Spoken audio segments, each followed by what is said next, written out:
Hello everyone, it's the storyteller here. I've prepared something slow, eerie, and sleep-friendly for you tonight. Don't forget to like and subscribe, and let me know in the comments. Are you drifting off already, or still wide awake? Take me. I no longer wanted to live my life, but neither did I wish to die. So I resisted the temptation of the eternal abyss, knowing that any afterlife would hold no consolation. In effect, choosing a living death, achieved by numbing my senses against the world and disappearing within.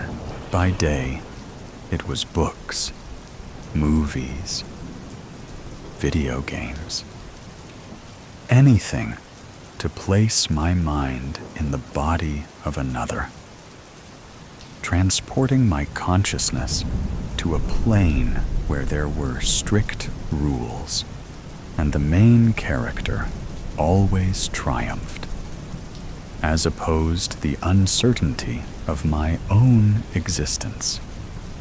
Rarely did I surface from fantasy, and only when my body demanded it absolutely necessary.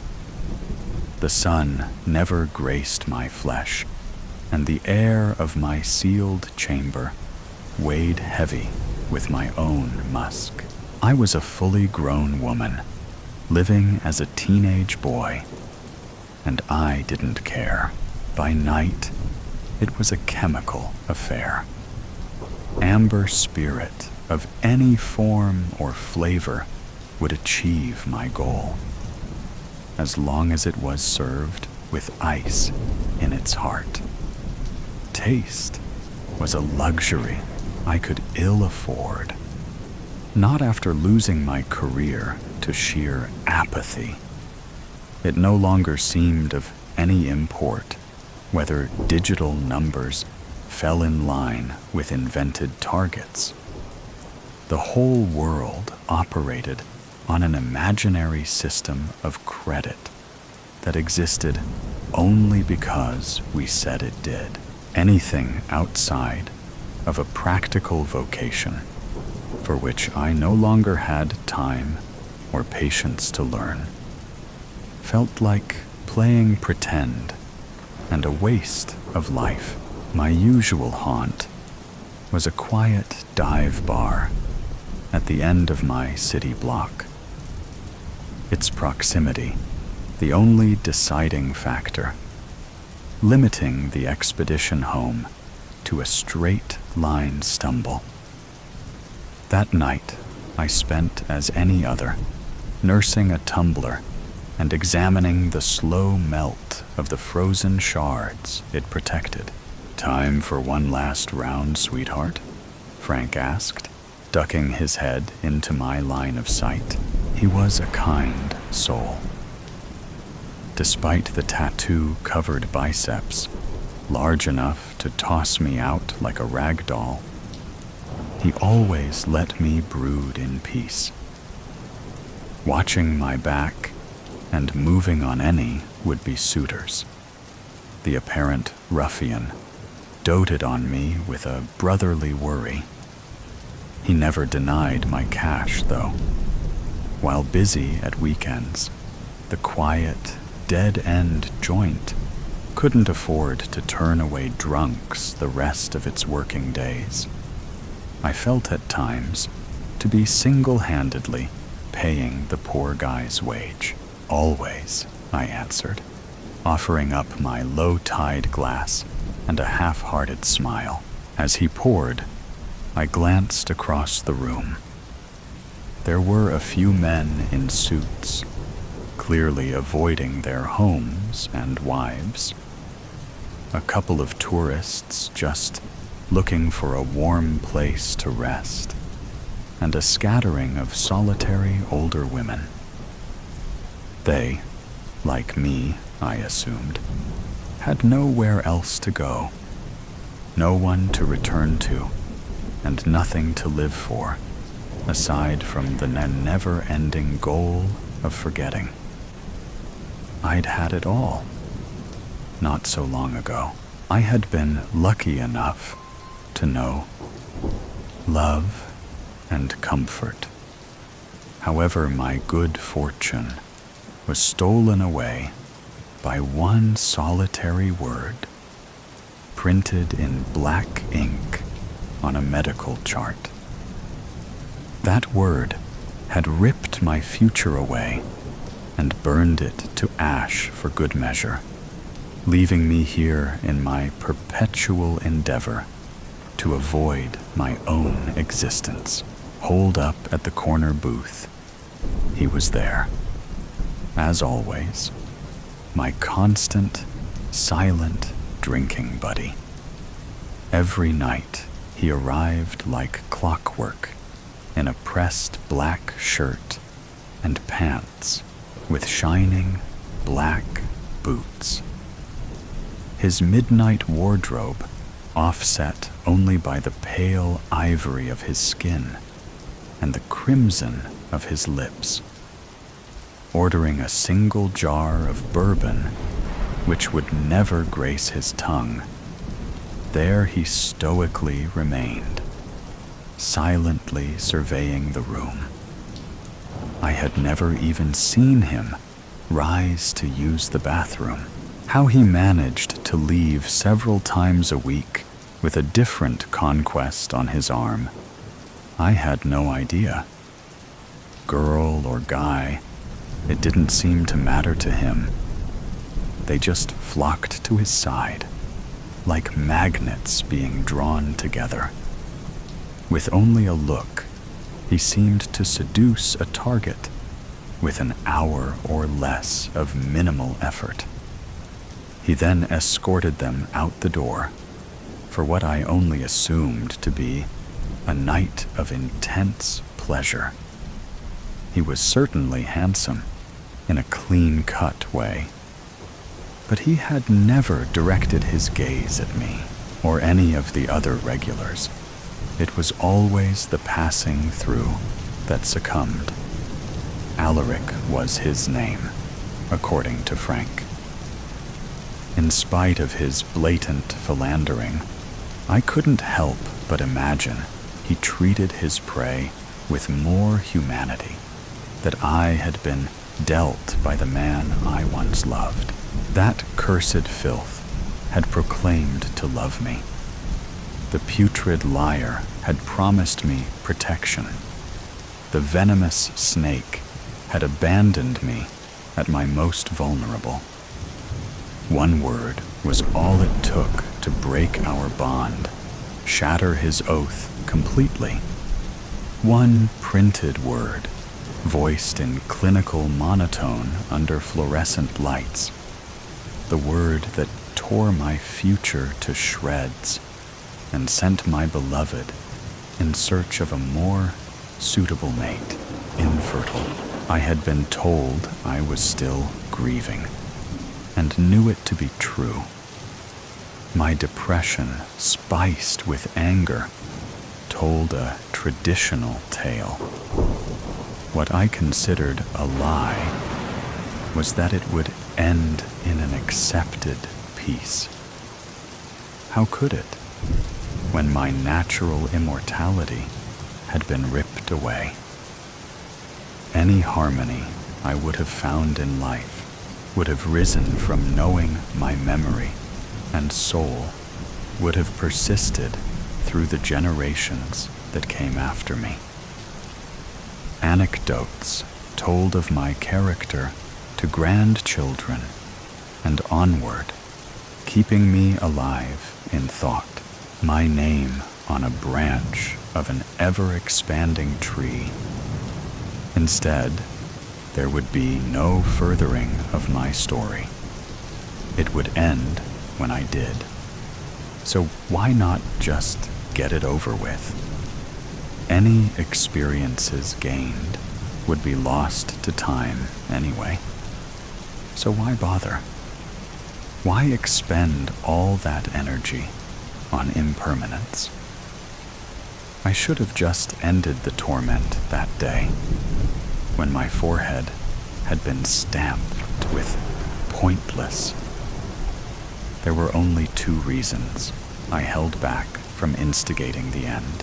One was the fear that any afterlife would be purposed with watching over loved ones, for which I had none. So it would tally that I would be no better off than I was now. The other was Alaric, and the solution I had begun to suspect he could offer me.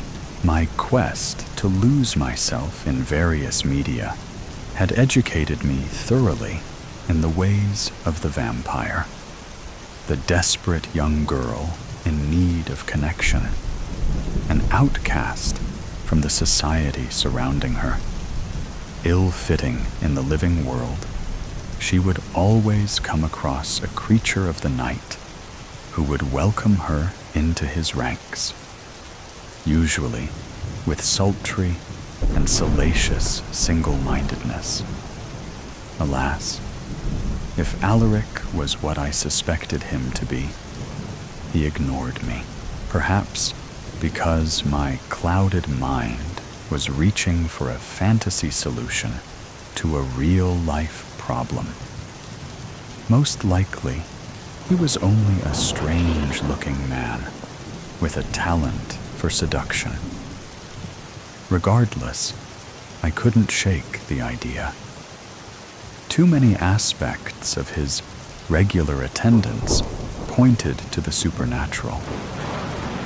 If I was wrong, all I would achieve was appearing like the drunk I had become, which was small consequence to risk being proven right. "Good evening, Alaric," I slurred, and slid onto the red velvet bench beside him. "Do I know you?"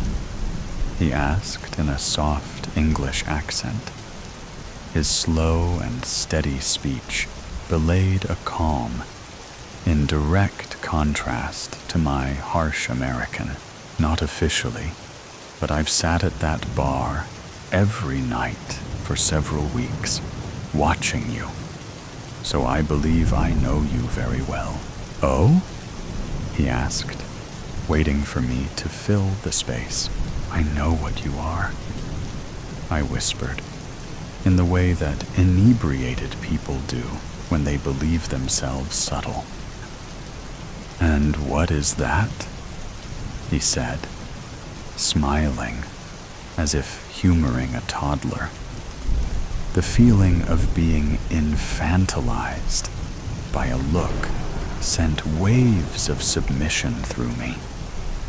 It made me feel safe under his powerful gaze, willing to surrender control into his adept hands.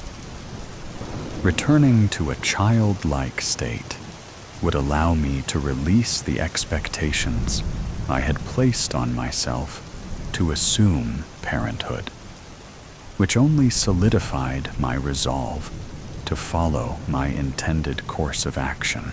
"Vampire," I blurted. I did not want to drag this out into a feature film of suspect and intrigue. I wanted my answer and solution that night. The sooner, the better. His reaction was as expected, a hearty laugh, but one that did not convince his eyes that my accusation was truly funny. "Does such a thing exist?" he asked of me. "I did not believe so until I happened upon you. I see you taking victims, always transients, who never return. You never drink, never eat, never use the bathroom. You are pale, intense, clothed in black, and I have only ever seen you at night. Perhaps I am simply peculiar," he offered. "Perhaps." I nodded. "I think it worth looking the fool to discover the truth."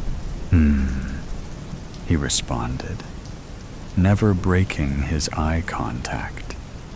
His intense stare examining every facet of me via the portal of my irises.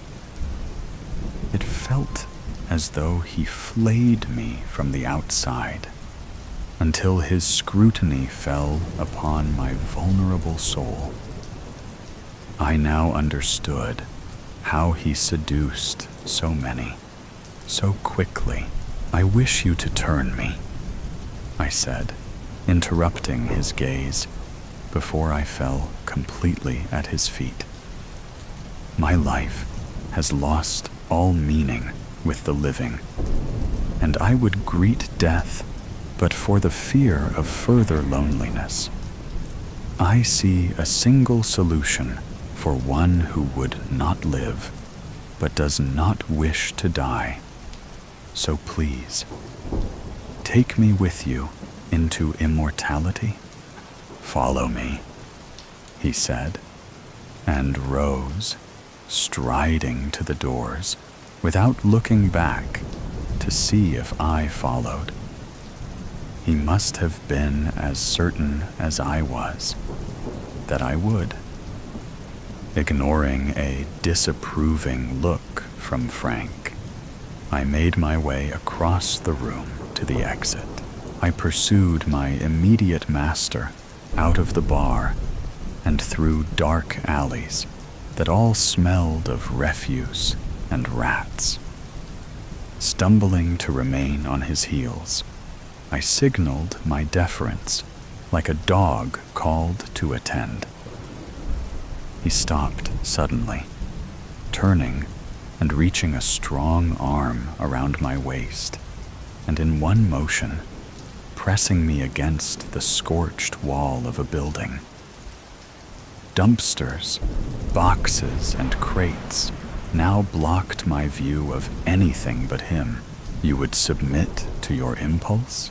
he asked, his lips pressed to my ear and his hand against my chest, pinning me in place against the cold bricks. I could feel his heavy breaths quickening in lust, his hand quivering where it rested between my breasts. Whether it was from desire for my blood or body, I still did not know. The chance of stretching my living death into infinity was worth giving him either.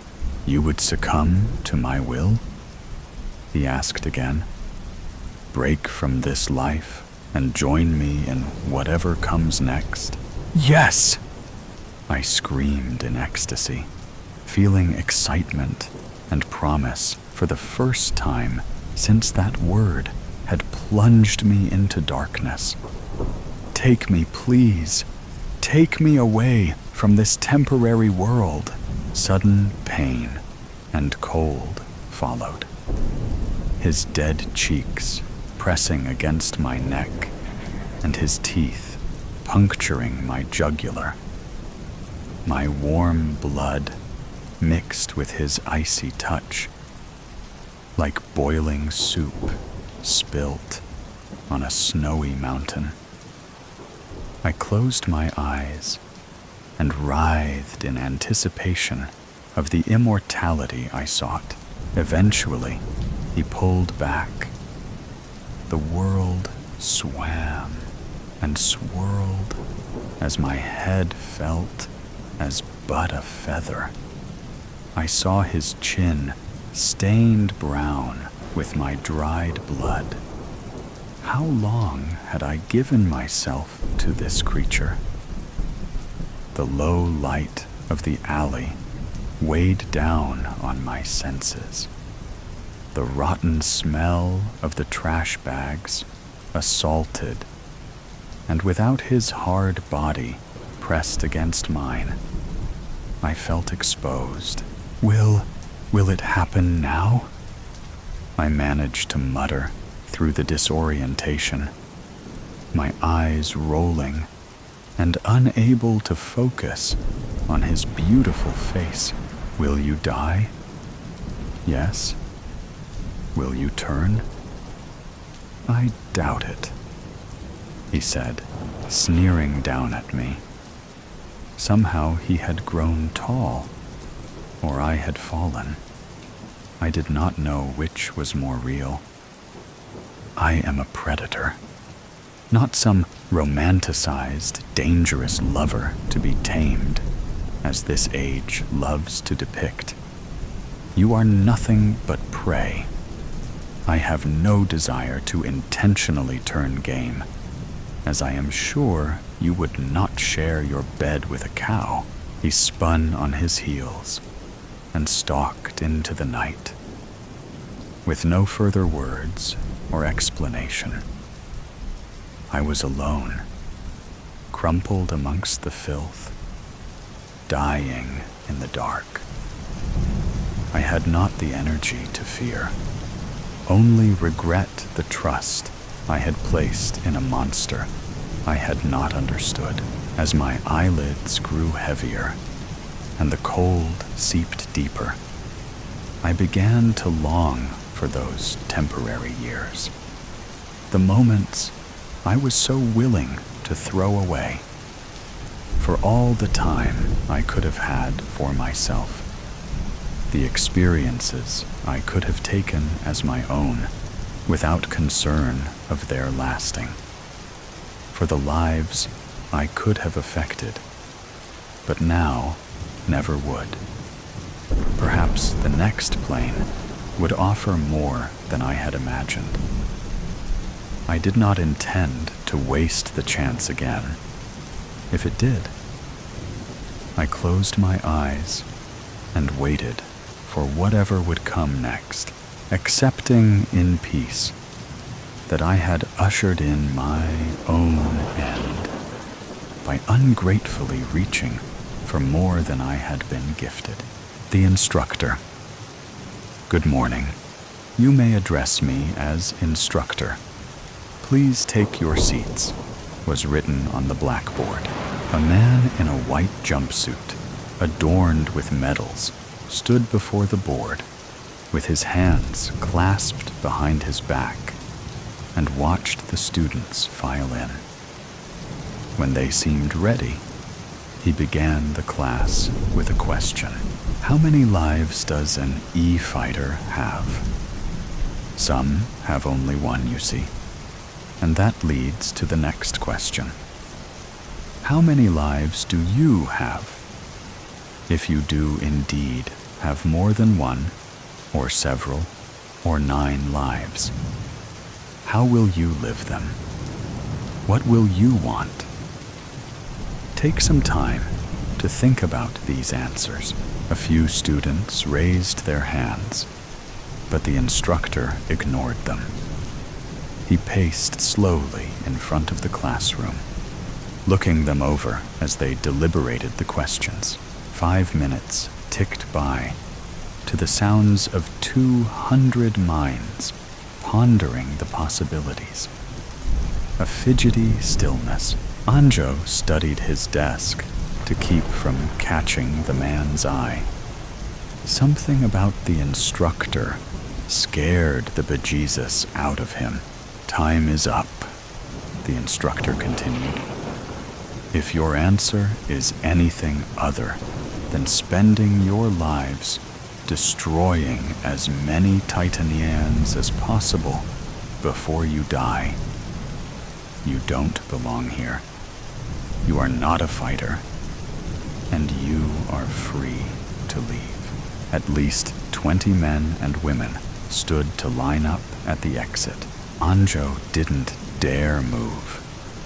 Destroying countless Titanians wasn't quite his dream, but it was too late to change his mind.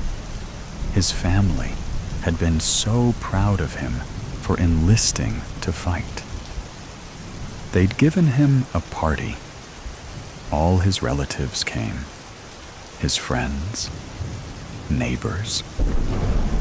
He carried their hope with him, the hope of things returning to normal, though everyone held their own version of what it meant.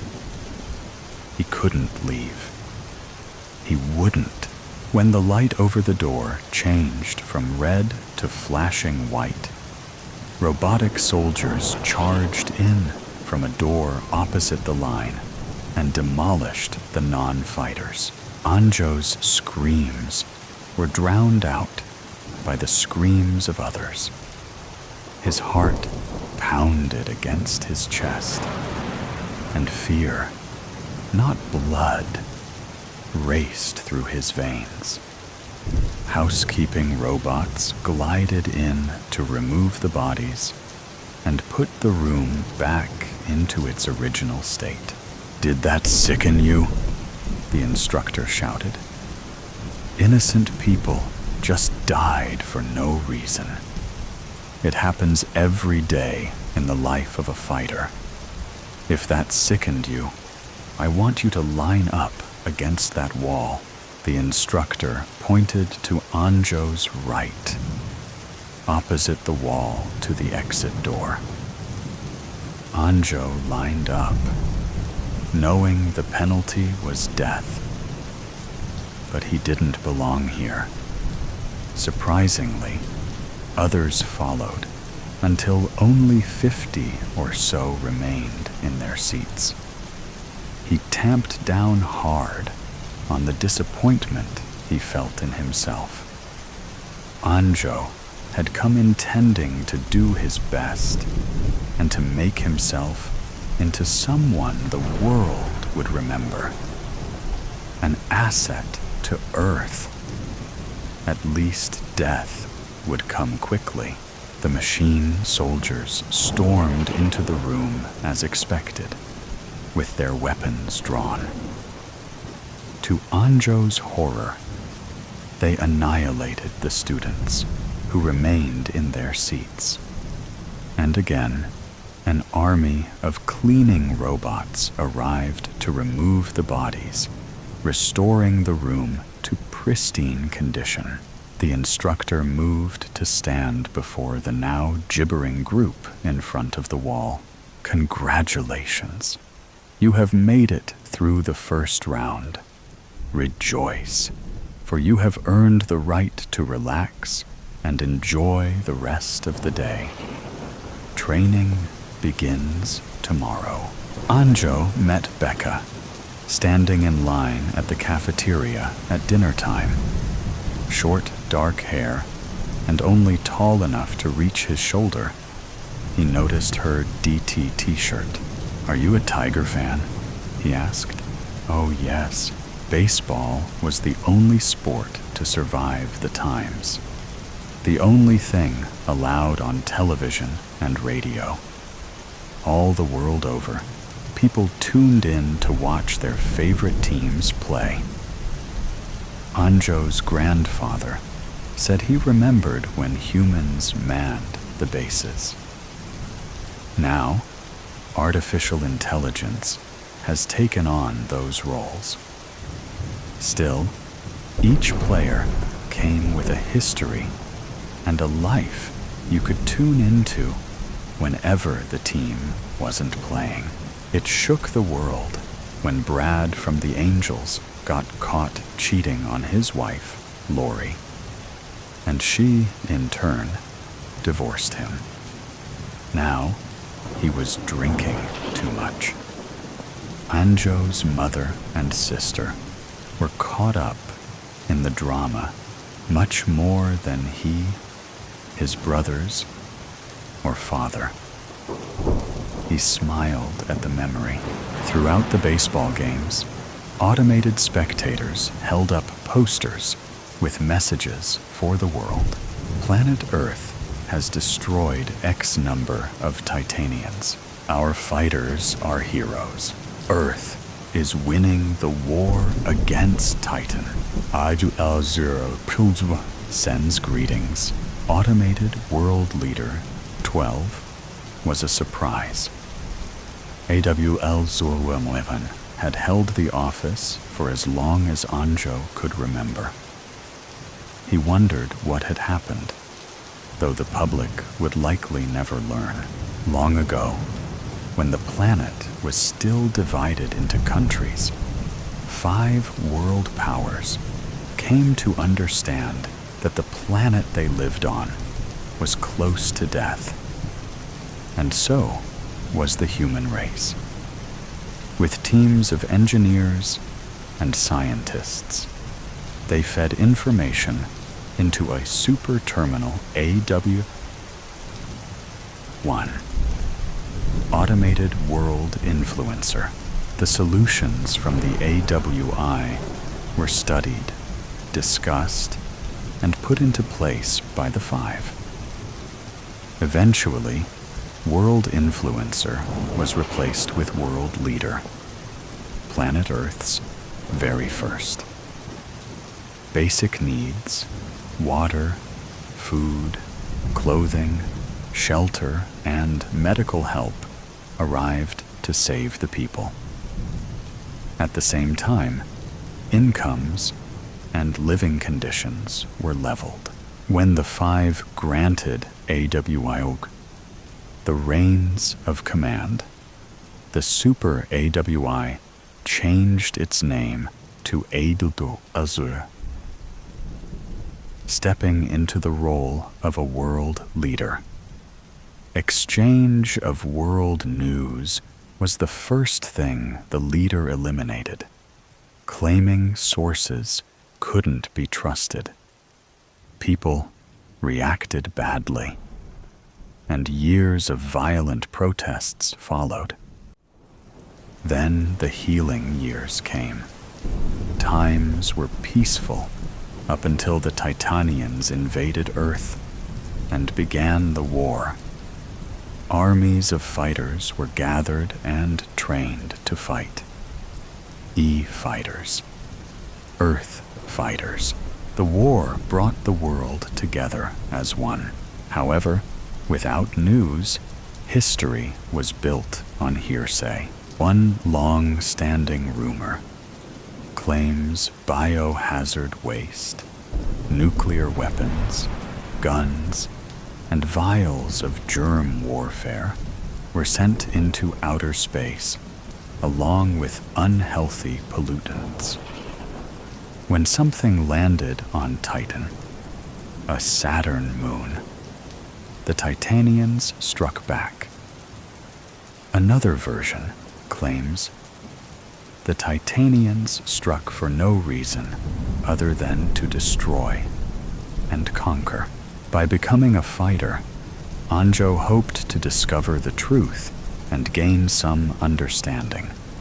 But the class had rattled him to the core. Ideas surfaced that he didn't want to think about. Anjo and Becca took seats together at a common table. Others from their class joined them. Introductions were made as each new person sat. "Does anyone still have their taste buds?" asked a student introduced as Max. No one could taste, and everyone commiserated with each other as they picked at their food. Group spirit. The conversation turned to baseball, as conversations mostly always did. It's what people had in common all over the world, thought Anju. Then there came a lull. That happened too. Anjo smiled at Becca, looking for the courage to bring up a question. 15 seconds went by. Then, "What did you think about the orientation?" Max asked. "I think something's off about the instructor." "I agree," Anjo said at once. That was his thought, his question. He didn't ask it fast enough. Heads nodded all around the table. Camaraderie. "Should we tell someone? Who can we trust?" asked Becca. No one spoke the answer, but they all knew. They couldn't trust anyone. Did anyone notice the poster at the Astros game that said AWL012 sends his greetings? Only half had noticed. I wonder what happened. "I heard something just before I came here," said Padina. a young woman in the seat next to Max. She lowered her voice to a whisper. I heard the Titanians have already taken over Earth. They've captured and destroyed AWL-001, and AWL-012 is their creation. The conversation died as ideas and theories birthed and bred. We'll keep our eyes and ears open, whispered Max. And let's keep our mouths shut for now. We'll talk here again tomorrow. Does everyone agree? Everyone did. They placed their hands atop each other's and swore a pact. There were 12 in their pact. The instructor smiled as he watched them from a screen in his office. The next morning, Anjo put on the gray jumpsuit delivered to his sleep station during the night, along with his schedule. He was assigned to GRP 23. After breakfast, he was to report to Training Room C1. Becca was in Anjo's group. So was Max. In fact, all 12 in the pact were assigned to GRP 23. Someone's been watching us, Max said. Something's off. Keep on your toes. My name is John Ross, a different instructor voiced. You may address me as Lieutenant. In this class, you will learn to fly Juno 7000 destroyers using a simulator. By the end of 6 months, I expect perfection, or you'll find yourself cleaning latrines for the duration of your stay. Partner up. Anjo and Becca were partners. So were Max and Padina. 6 groups were here, GRP 23 through GR 28. Each group contained 12. The lieutenant told them that there were nearly 100 such groups at the NE Training Center. GRP 25 and 28 stand with us, Max told everyone during dinner later in the week. They're talking with 24 and 26. We are to gather in Group 27, feel them out, and see if they want to join us. Everyone I've spoken to says the same thing about the instructor. Nothing makes sense. In some of the induction classes, more than half the class was wiped out. GRP 28 feels Lieutenant Ross or Lindsay Franklin, the commander, might listen to us. They don't trust any of the others. Neither do I. Max found a note left near his bed the next morning. Watch signs at the Angels game tonight. Pact 23, as they called themselves, watched the game together and rooted for the Angels, though they were losing 12-0. Brad Adams, the first baseman, was clearly drunk and kept blowing kisses to his glamorous new girlfriend dressed in a low-cut top in the stands. He missed 3 easy catches and struck out twice. The crowd in the stands was shouting boos when suddenly a spectator stood with a sign. There are no Titanians. The sign was a lie.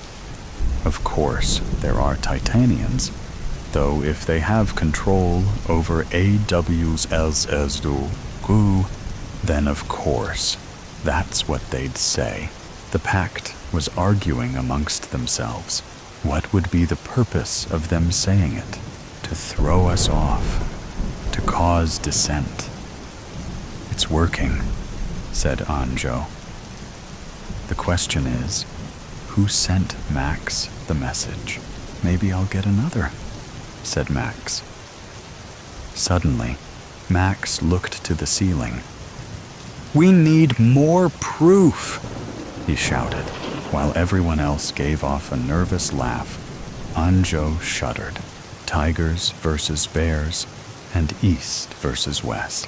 The note was left for Carl, a fellow pact member. GRP 23 passed the word, and all 6 groups attended the 8 o'clock game. When the Tigers were ahead 5-3, a spectator held up a sign that read, "Thank you for your service. E-Fighters. Earth Fighters, East Fighters." During the next inning, a spectator from the opposite side of the field held up a sign that read, "Thank you for your service. W Fighters. World Fighters. West Fighters." Who were they? It's the same thing. Someone is trying to make us think there are no Titanians, and that all this time we've been at war with each other. East versus West. Well, that's a lie. The Titanians are why we are here. They're the reason for the creation of this training compound. The question is, who is leaving us these notes, telling us to watch these certain games?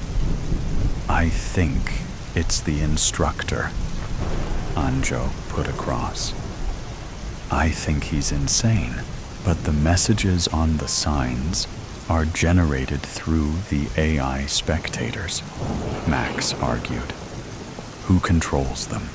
Does the Instructor have access? I think only the commander had access to the local terminal. Then how does he control the robots? Anju asked. Maybe that orientation class wasn't real, Padina brought out. Maybe it was all a simulation. I asked Commander Franklin how many fighters usually survive the first day's orientation, and she laughed. I don't think we've ever lost anyone, she told me. It was real, said Carl. A guy from my neighborhood, Jeb Whalen, was there during the orientation. We weren't friends, but we knew each other. He was the first to line up to leave. They killed him. If that was a simulation, why isn't he here? There was a lull in the arguments. When they started up again, everyone spoke quieter. We don't know why AWS011 was replaced by AWS012. That's when all the trouble started, Becca reminded everyone. And don't forget the rumor that the Titanians have already taken over. If they want us to believe they don't exist, then what? What will they do with us? What do they want? It's frightening in that it would be up to us to take the world back, said Padina. Can we do that? Who has access to the armory? We would need weapons, Max said. We don't know who has access to what, said Anjo. All we have are questions and rumors. We don't have enough information to act on anything. They were fighting amongst themselves again. People believed what they wanted. There were enough possibilities to create a myriad of scenarios encompassing both truths and lies. The easiest thing to accept was they were training to fight the Titanians. That's what Anjo chose, and he stuck to it regardless of what proof the others presented to him. He shouldn't have ever come here. He was having grave doubts about his abilities. While he knew he could kill Titanians, he closed his mind against the other possibilities. The Any compound training base was located in a remote area of Canada. Stars filled a dark sky. Titan wasn't visible. "Do you miss your family?" Becca asked Anjo as they strolled through the compound. Their breath steamed in front of them as they talked. "I can't believe how much," he answered. "You? I'd give anything to see them." They weren't allowed contact with the outside during their year of training. Their families would come to graduation at the end of the year. That was one of the rules they'd agreed to when they signed up. But whose rule was it? Titan's rule or Earth's rule? Anjo wanted to take Becca's hand, but that was another rule. If he broke it, the punishment would affect her as much as him. They were nearing the end. Graduation was a week away when Anjo found a note in his sleep station. The code for the armory is 234XSL7. He tried not to think about what this might mean. He wanted to keep it to himself, but he brought it to breakfast and passed it around his pack. It was meant to be shared with all of them.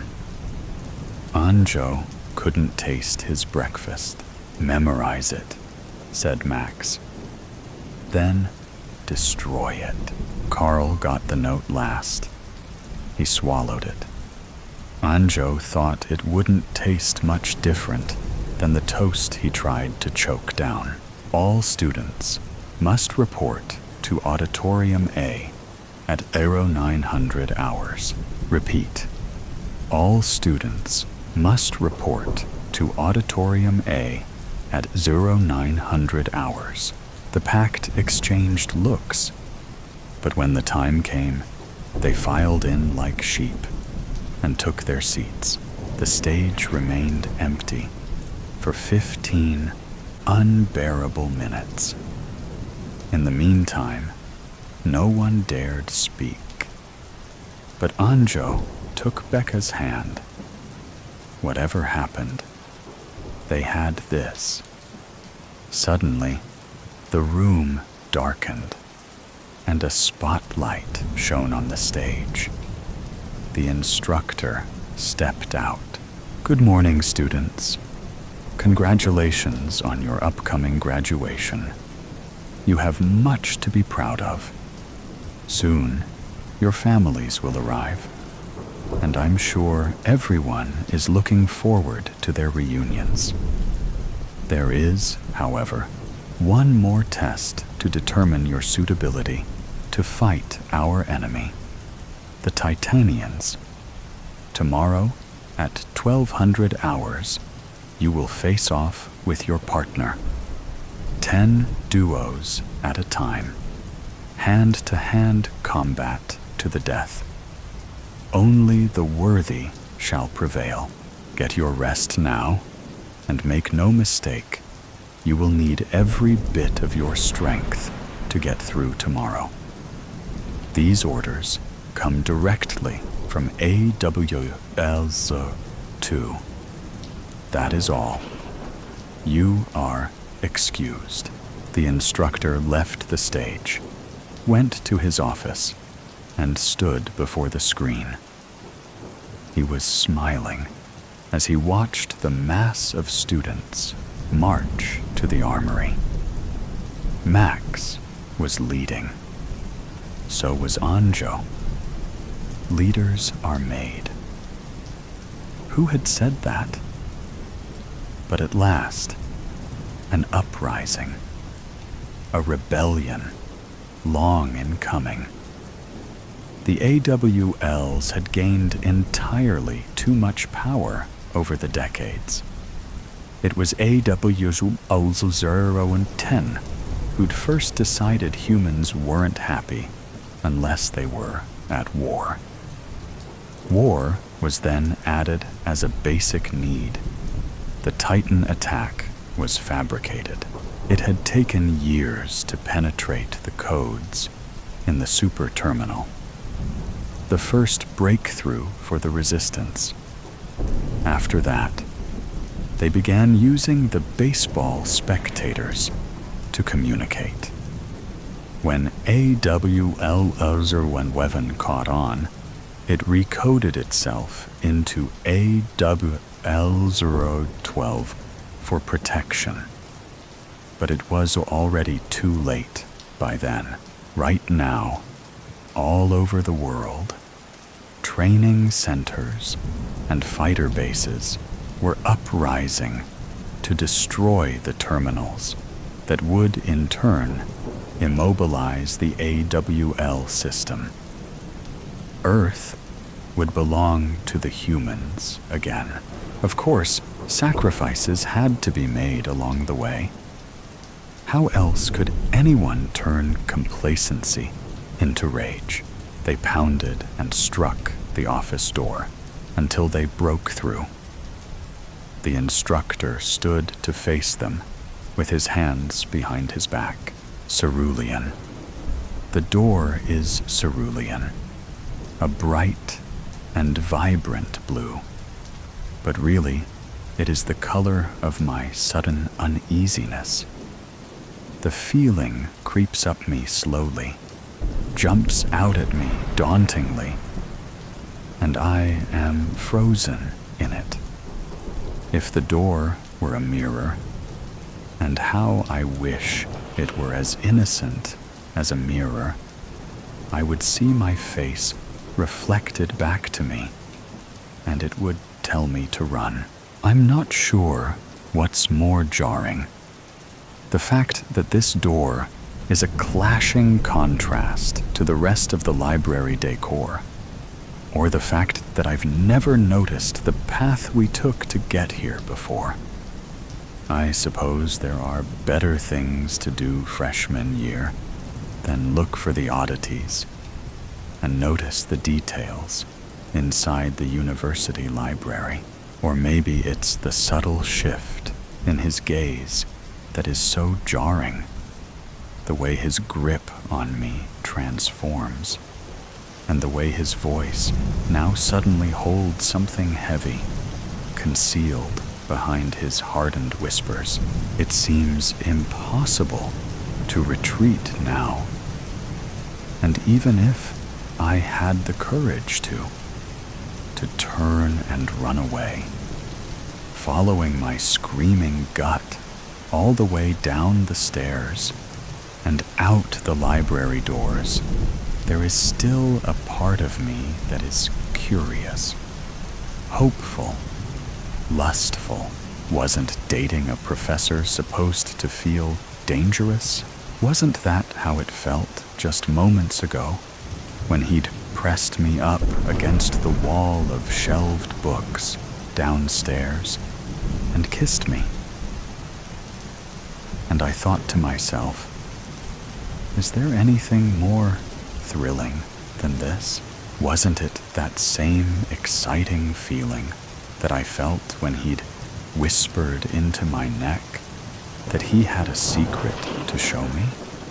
And I eagerly followed him up the stairs. I had thought it was thrilling before, when we were nothing but flirty eyes and lingering bodies inside an empty lecture hall room, neither of us willing to be the first to say goodbye.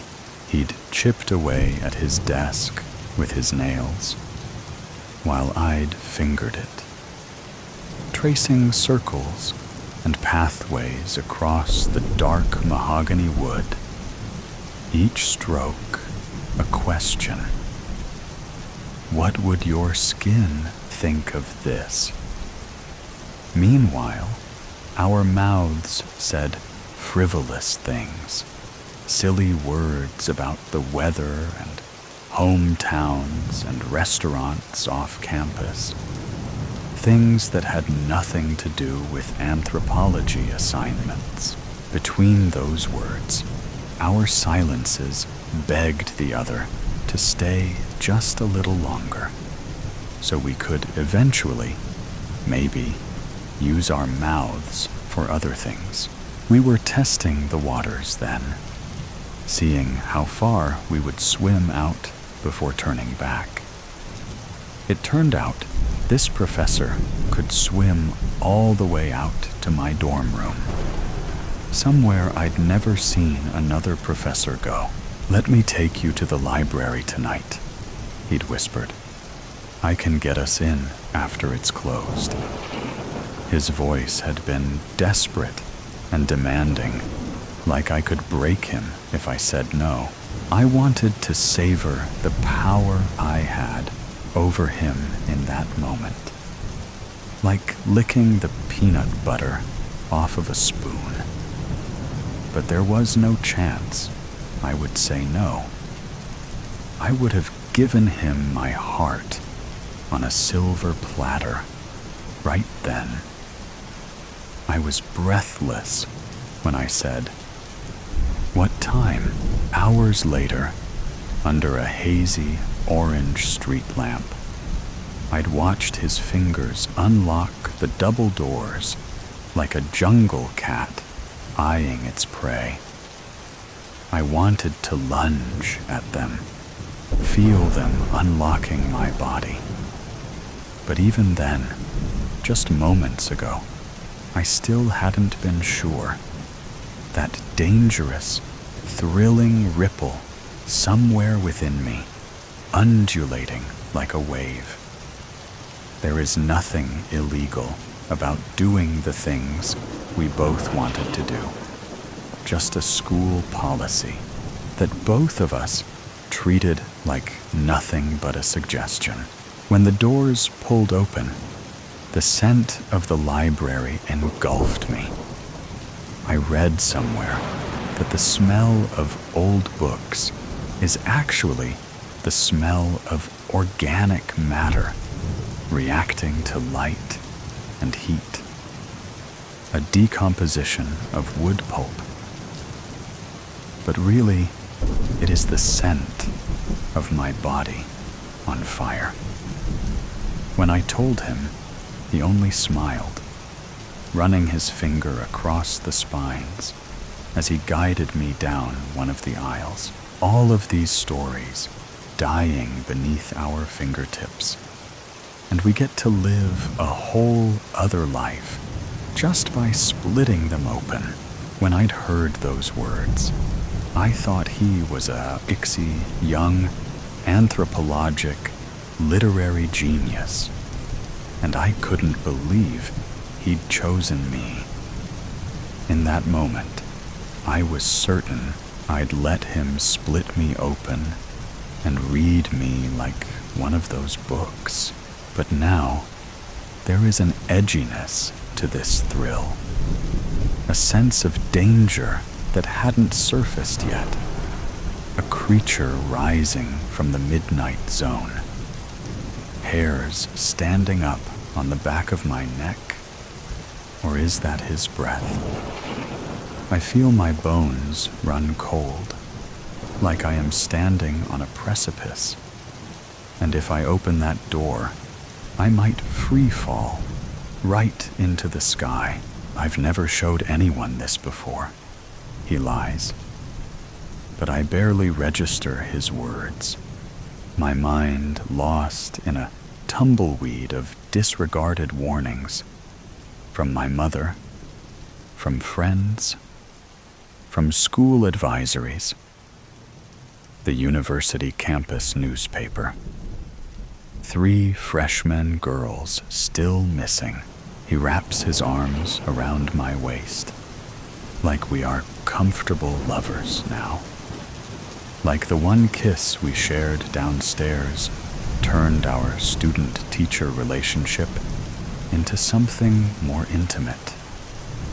I lean into it, still playing the part of the brave girl. I thought I wanted that. I followed him up those stairs, wanting just that. There is still a part of me that does. Fear has stolen many of these experiences from me, and I'd promised this year would be different, didn't I? I shouldn't take hold of the doorknob, but I do. And I hear him giggle behind me. It sounds like victory. It sounds like, "Good girl." There's no creak when I turn it. The handle glides smoothly, and I hear it unlatch. In another life, I push the door open, and there is a room with a small round table sitting in the middle. It is adorned with a white cloth and candles, and there is a violinist playing a soft, soothing song.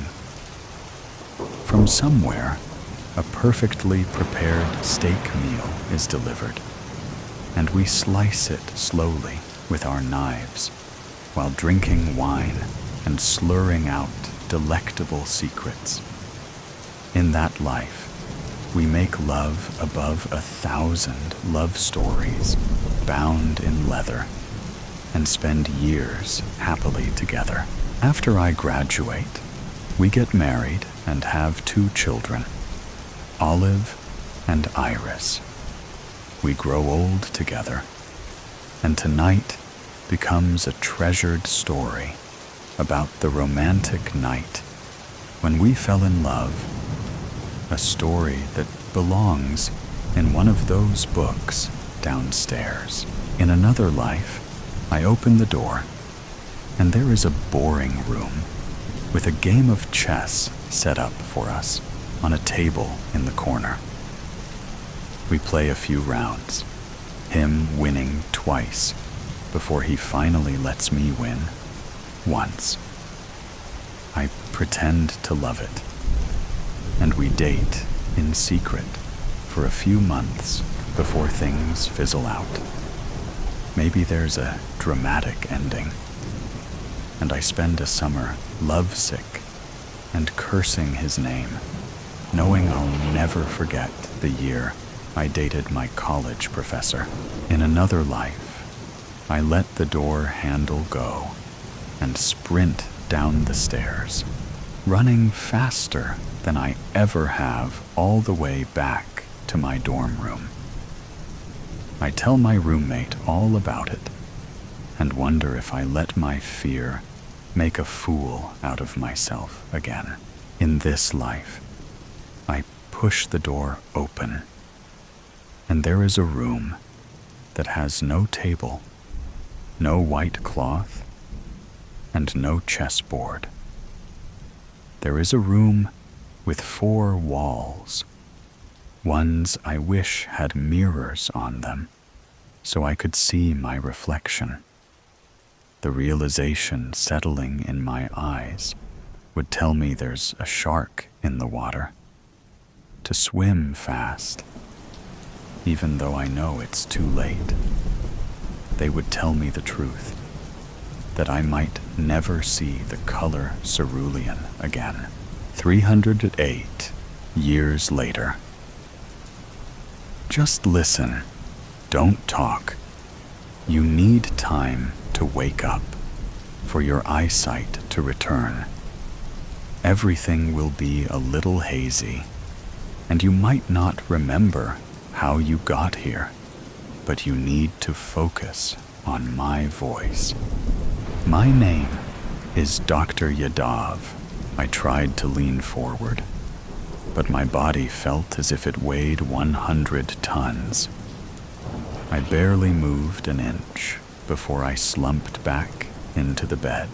This is going to be a lot to hear at once, but it's important that you know these things right away. In 2043, your body was suspended in an experimental bioamber, freezing your body until woken. You participated in this trial because you had been diagnosed with Creutzfeldt-Jakob disease and given 6 months to live. At the time of your diagnosis, researchers estimated that they were less than 30 years from finalizing a cure. How long? I coughed, a thin film of bioamber, tasting like burnt paracetamol, covering every receptor inside my mouth, nose, and throat. You can talk. That's excellent. Much quicker than the others. Excellent. Superb, he said, pausing to make a note. Well, I don't mean to use too much of an old cliché, but there's bad news and there's good news. The good news is a cure has been found, and it was administered before you woke up. Congratulations. You're free of Creutzfeldt-Jakob disease.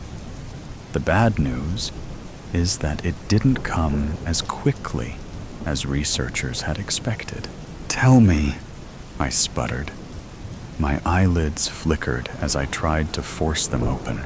The agreement that you signed stipulated that you were only to be woken up after a cure had been found. The year is now 2351. You didn't know that it would take 308 years when you signed that document.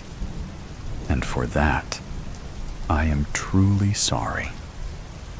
There should have been a clause in the agreement that prevented this scenario from coming to fruition. There was much debate within the scientific community as to whether or not you should be woken up. And I hope that you feel we made the right choice. Mr. Jones, welcome to the 24th century. This isn't funny, I snapped, but I already knew that he was telling the truth. I could feel it in the tone of his voice, the way the air felt as I breathed it in, the unfamiliar ambient noise trickling into the room. But I couldn't admit it. Not yet. Did Angela put you up to this? What the hell is going on? Said the doctor, tapping away at a device. After a short pause, he told me that it appears your sister was buried in July 2089. I'm so sorry for your loss. Once you've fully recovered, we can take you to where she was buried, if you'd like. My vision was returning, each second bringing a small increase in light. I could now make out the silhouette of the doctor, his sympathetic stance over my bed. Really? This was all I could say. What else could I say to him? I already believed him. It was starting to come back to me in pieces. Angela, the disease, hospital. I can remember her face screwed up like a pillow, crying and asking me if I was sure. I told her I'd be back before she knew it. I'm afraid so. As far as we can tell, you have no living family beyond distant cousins. I can imagine that this must be a lonely experience for you. But believe me when I say that we're all here for you. I tried to swing my legs off of the side of the bed, but could only muster a twitch. Mr. Jones, it may be some time until you're back on your feet again. You'll need a few days to adjust, he said, watching my face as I winced at my immobile legs. The man's voice was kind. He really wanted the best for me, I felt. You're going to need some rest. You're suffering from what we can only describe as severe jet lag. Your body clock was expecting it to be 3 centuries ago when you woke up. Is that how jet lag works? We don't know, Nobody has been in amber for nearly as long as you, and it's been decades since anyone has been woken up. We won't know what the effects on your body have been yet, but we'll keep a close eye on it. When he returned the next day, after I'd slept for what felt like weeks, his tone had begun to shift. It was almost imperceptible, but I could feel the change innately. "Good morning, Mr. Jones. How are we feeling this morning?" "Good." I nodded. "I'm starving, though. I feel like I haven't eaten in centuries. Do you have anything?" Dr. Yadav smiled, pointing toward the tubes that connected my forearm to a machine next to the bed. I inspected it closely, only now aware of my vision having completely returned. "All the nutrients that you'll be needing for now," he said.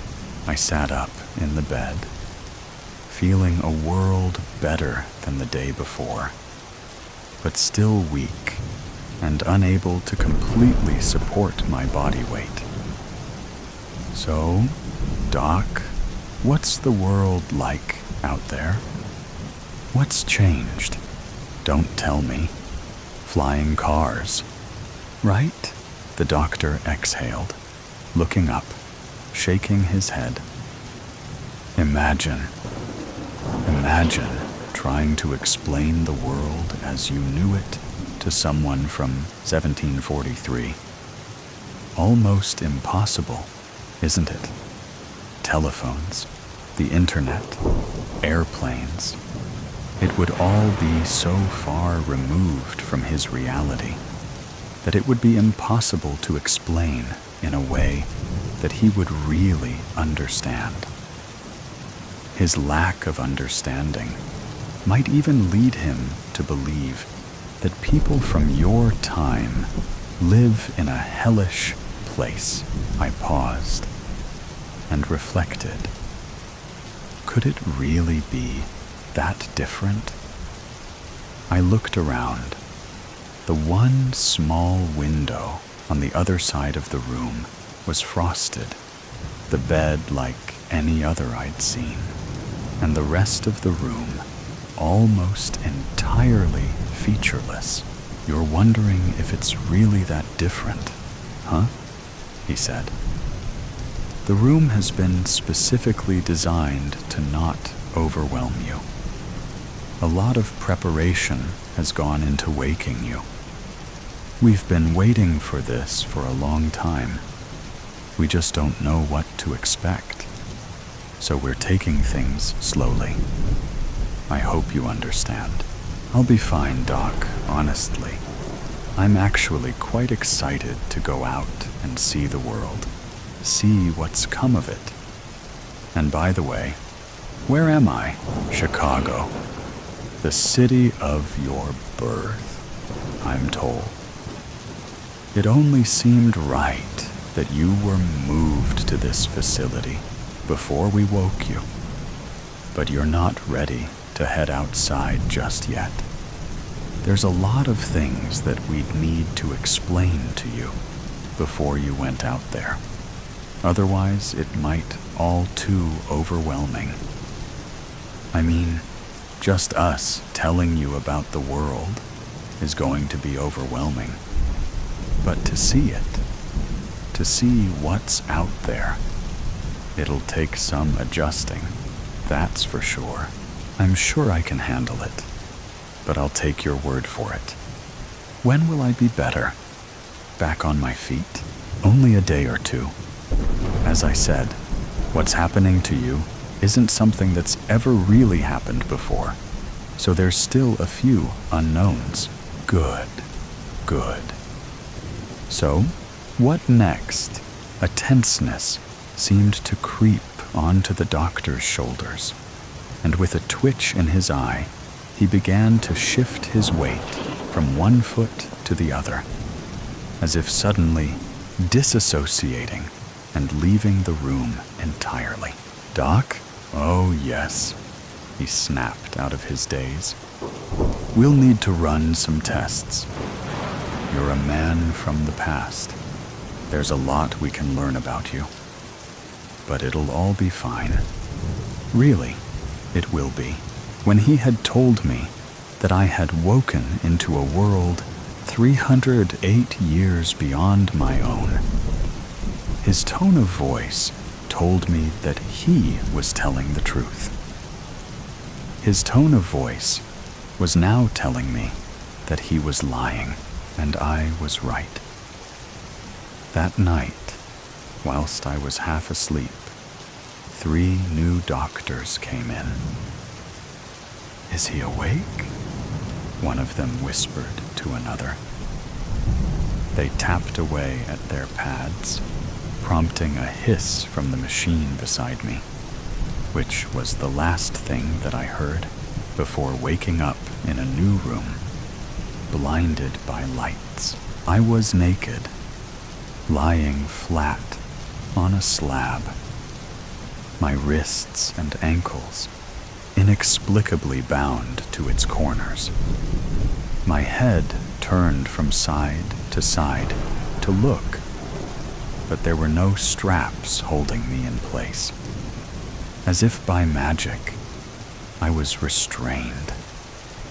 I looked down towards my ankles to find that my abdomen had been opened like a fruit or a pair of double doors, my skin attached on the sides of my body, but resting like blankets beside me. A machine hovered above me, metal instruments dangling towards the undulating yellow and pink of my innards. Immediately, I screamed, and the machine spun towards me before I passed out again.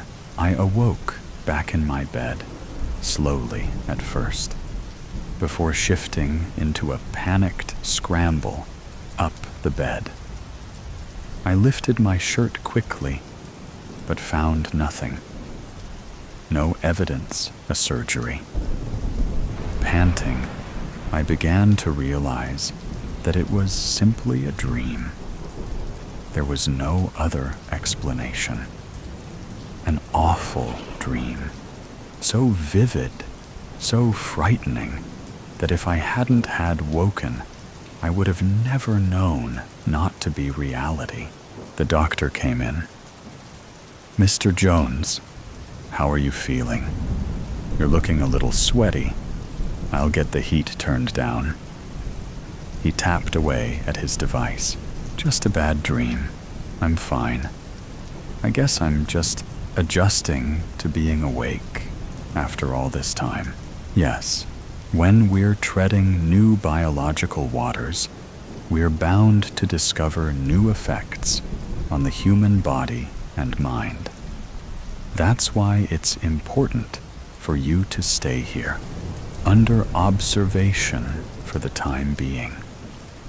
But listen, that's not why I'm here, he said, walking to the window, picking up a seat under it, and bringing it back to place beside the bed. Sitting down, taking on a somber expression, he explained, "There is a legal responsibility as your doctor to fully inform you of your options, all of them. Since you're not from this time, you won't know that euthanasia is a common practice now. We don't force anyone to choose between life or a brutal, self-inflicted death. You should know that being a patient of ours, this is something we can provide to you for free. It's designed to be quite pleasant. I just want you to know that this option will always be available." "Thanks, Doc," I chuckled. "Good to know," he nodded, tapped at his device again.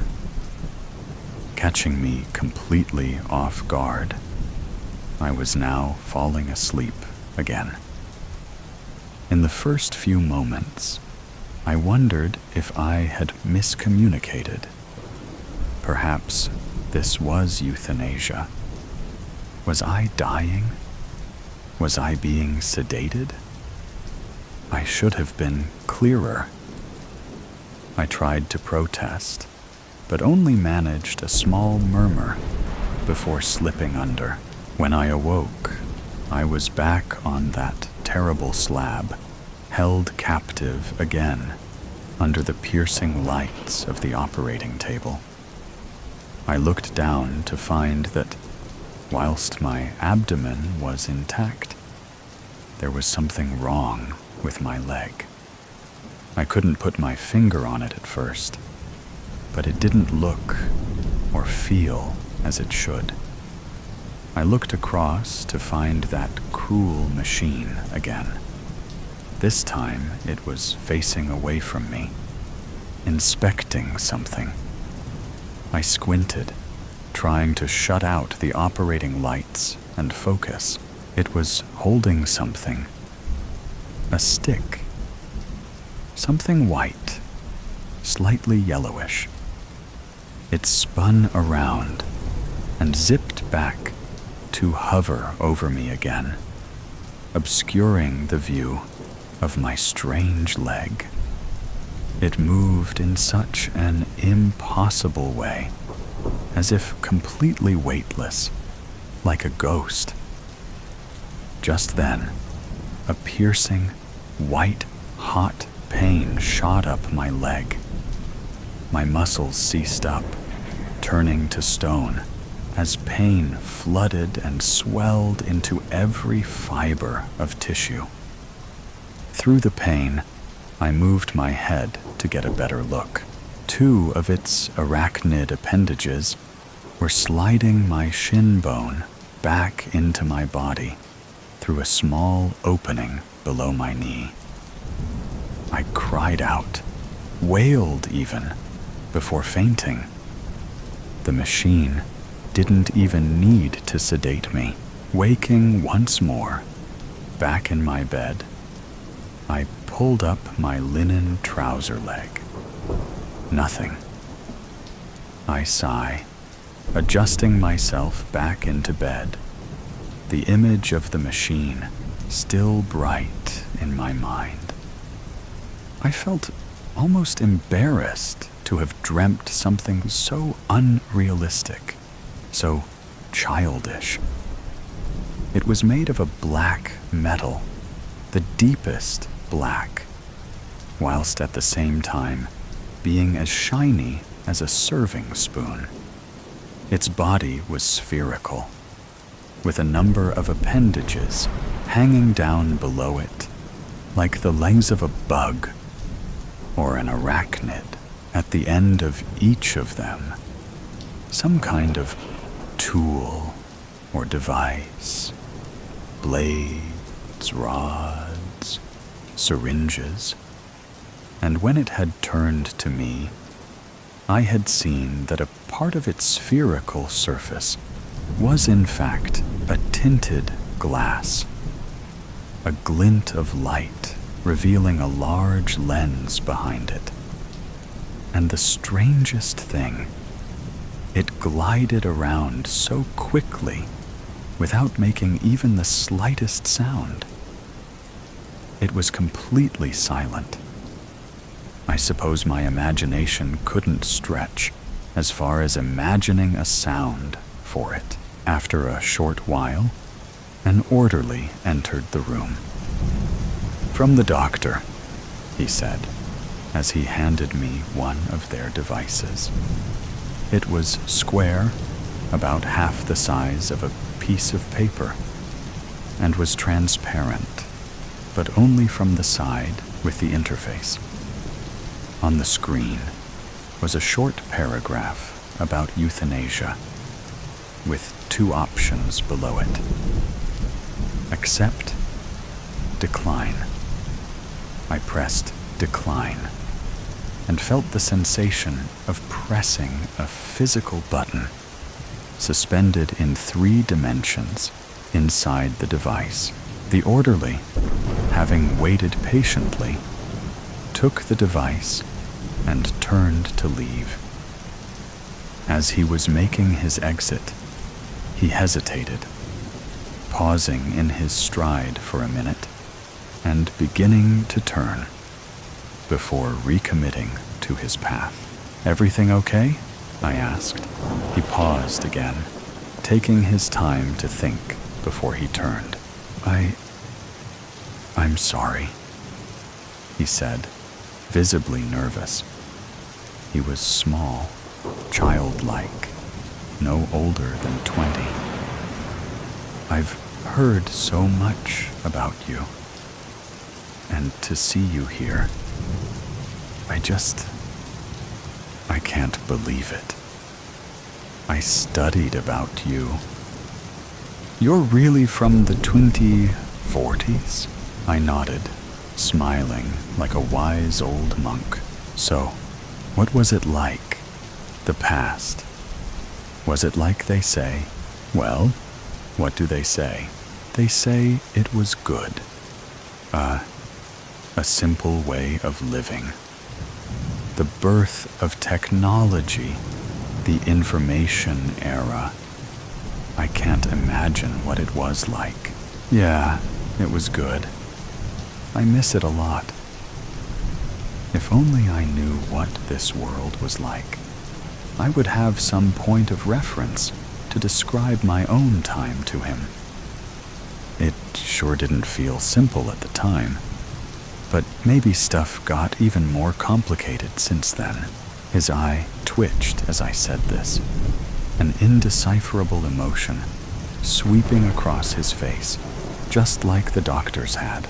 "Yeah," he said. "Yeah, I guess." With that, he left the room without another word. I spent the remainder of the day thinking about the outside world. What could possibly be so overwhelming for me? Flying cars? A city in the sky? Or had they lied to keep me here and stop me from leaving early? It annoyed me that they hadn't even given me a clue. "I'll take a peek," I decided. "Tonight. I'll sneak out of the front door for a few moments, take in the sights of whatever is outside. At least then I'll have a taste, without actually being thrust out to navigate a new world on my own." Dr. Yadav said that they'd always look after me. Of course, I waited for hours, picturing all of the possibilities. I thought about the year 1700, compared it with the year 2000. The immense societal and technological shifts over the years. Could it really be the same degree of change? Life in 2000 was better than in 1700, I concluded. So, life now must be better than in my own time. In the dead of night, I left the room, moving carefully down the dim hallway. It was as featureless as my room. I didn't need to walk for long before I spotted a sign above a door. "Emergency exit."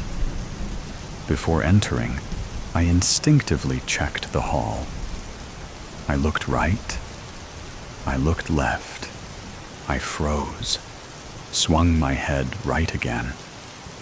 There it was, gliding silently at the end of the hallway, that awful machine, at this distance, a marauding silhouette.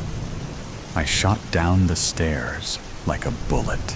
As I moved, my hands fumbled across my abdomen, looking for a scar. How could they? I lamented. They're keeping me here for their experiments, to examine me, my bones, my flesh. I felt sick. They couldn't lie to me anymore. I'd outsmarted them. I'll leave and never come back, I told myself. Finally, I reached the bottom of the stairs and found a set of double doors. I listened out for the machine, knowing full well that if it were coming, I wouldn't hear it. With a hand on the push bar, I considered for a moment my predicament. No evidence that my nightmares were real. Could my mind, destroyed by disease and time travel, have betrayed me? A flying, silent machine? I supposed that I would find out soon enough. I was outside for 17 minutes. That's all it took before I was back at the door, banging on the cold iron until my fists were bloody. Let me in! God damn you all to hell, you bastards! I want euthanasia. I want it now. I want it now. Let me back in. You made me a returning Marie. Now, before I say anything else, I just need to establish that I am not mad. I have every reason to be mad, but I'm not. I'm not mad. I've never been less mad than I am right now, even though I have every reason to be madder than I've ever been in my life. To the best of my recollection, you were not working here when I came in on Sunday. I'm sure I would remember somebody with as many piercings as you, especially with you being such a young lady and all. I'm sure I would have made some sort of comment about how you don't have a wedding ring on your finger. And that's probably due to all those cartoons you've chosen to imprint upon yourself. No. When I came in here on Sunday, there was a rather old man working behind the counter. I told him I was looking for a rug because my mother-in-law is coming to town, and whenever she comes over, she expects me to put out all the gifts she's gotten me over the years. 18 years of marriage, and she expects to see everything she's ever bought as though my home is some sort of Daphne Rubite Museum. That's her name. Daphne Rubite. She tells me it's Latin, but who knows? The woman lies about everything. Why should her name be any different? Anyway, she got me a rug for Christmas last year, and it was so hideous that I kept it outside in the shed. But when I sent my husband, Griff, to go fetch it so we could display the awful thing, he said, it appeared somebody had broken into the shed and stolen it. Do you believe that? Somebody actually wanted that disgusting rug so much they committed a crime in order to have it. Not that there's much in that shed worth anything, but even the bags of dirt would have been a better choice. My word, I came in here on Sunday because I was looking for a rug that appeared similar to the ugly rug that was stolen. But despite this, allegedly, being an antique store, you do not sell rugs here. I believe I filed a formal complaint in that little suggestion box you have at the front, but I haven't heard any response yet. We can circle back to that later. When I expressed my disappointment to the old man working here at the counter, he offered to give me a discount on what he described as a rather interesting mirror. He went into the back of the store and came back with the item. I found it to be a bit too ornate for my taste. It was imitation gold, and the glass had several scratches on it. I told the old man that a discount would not suffice for a damaged object, but that I would accept it as a gift from the store, since I found it so unprofessional of him not to offer unattractive rugs. He took a moment, looked at the mirror, and then agreed to give it to me, gratis. The old man did not put up much of a fight, and I suppose I should have taken that as a sign that something was amiss. When I got the mirror home, I had absolutely no desire to ever look at it again.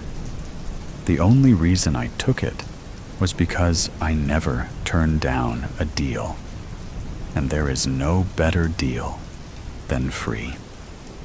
I decided to deposit it in my daughter's room.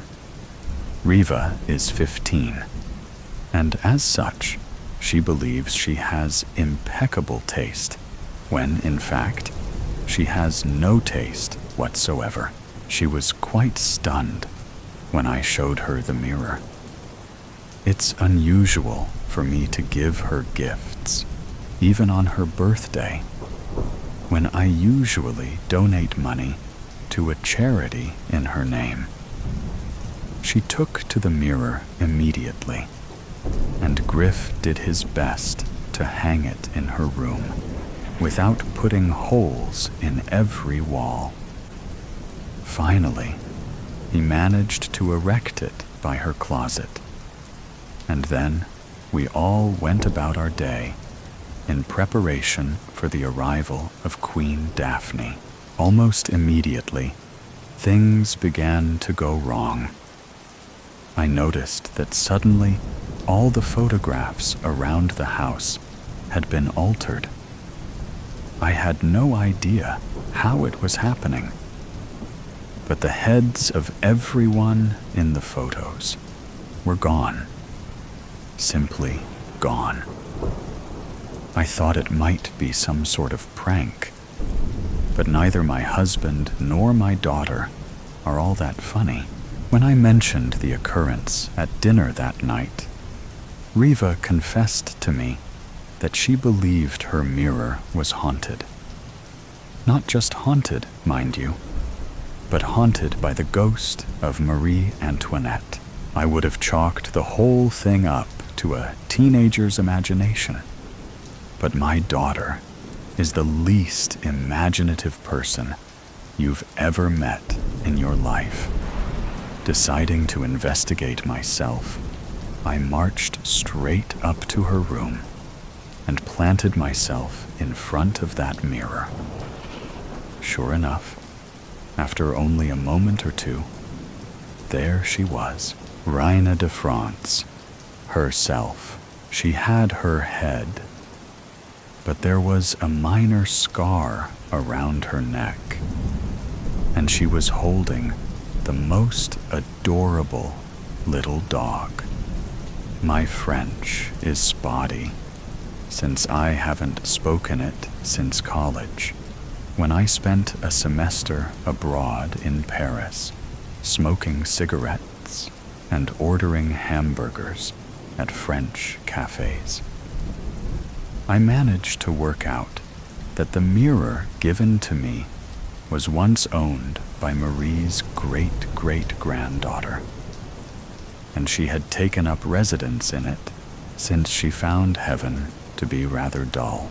She was the one who changed all the photos, and she said she planned on committing even more mischief for as long as she was in my house, unless I donated her to a museum where she belonged. Well, if that stuck-up monarch thought I was going to relinquish my own property simply to avoid a little poltergeisting, she was sadly mistaken.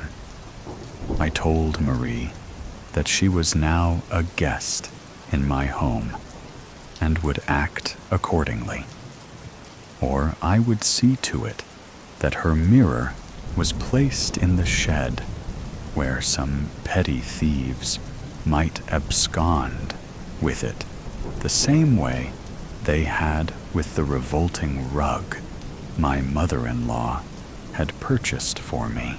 I was so invested in intimidating a dead Frenchwoman that I didn't even hear the front door open.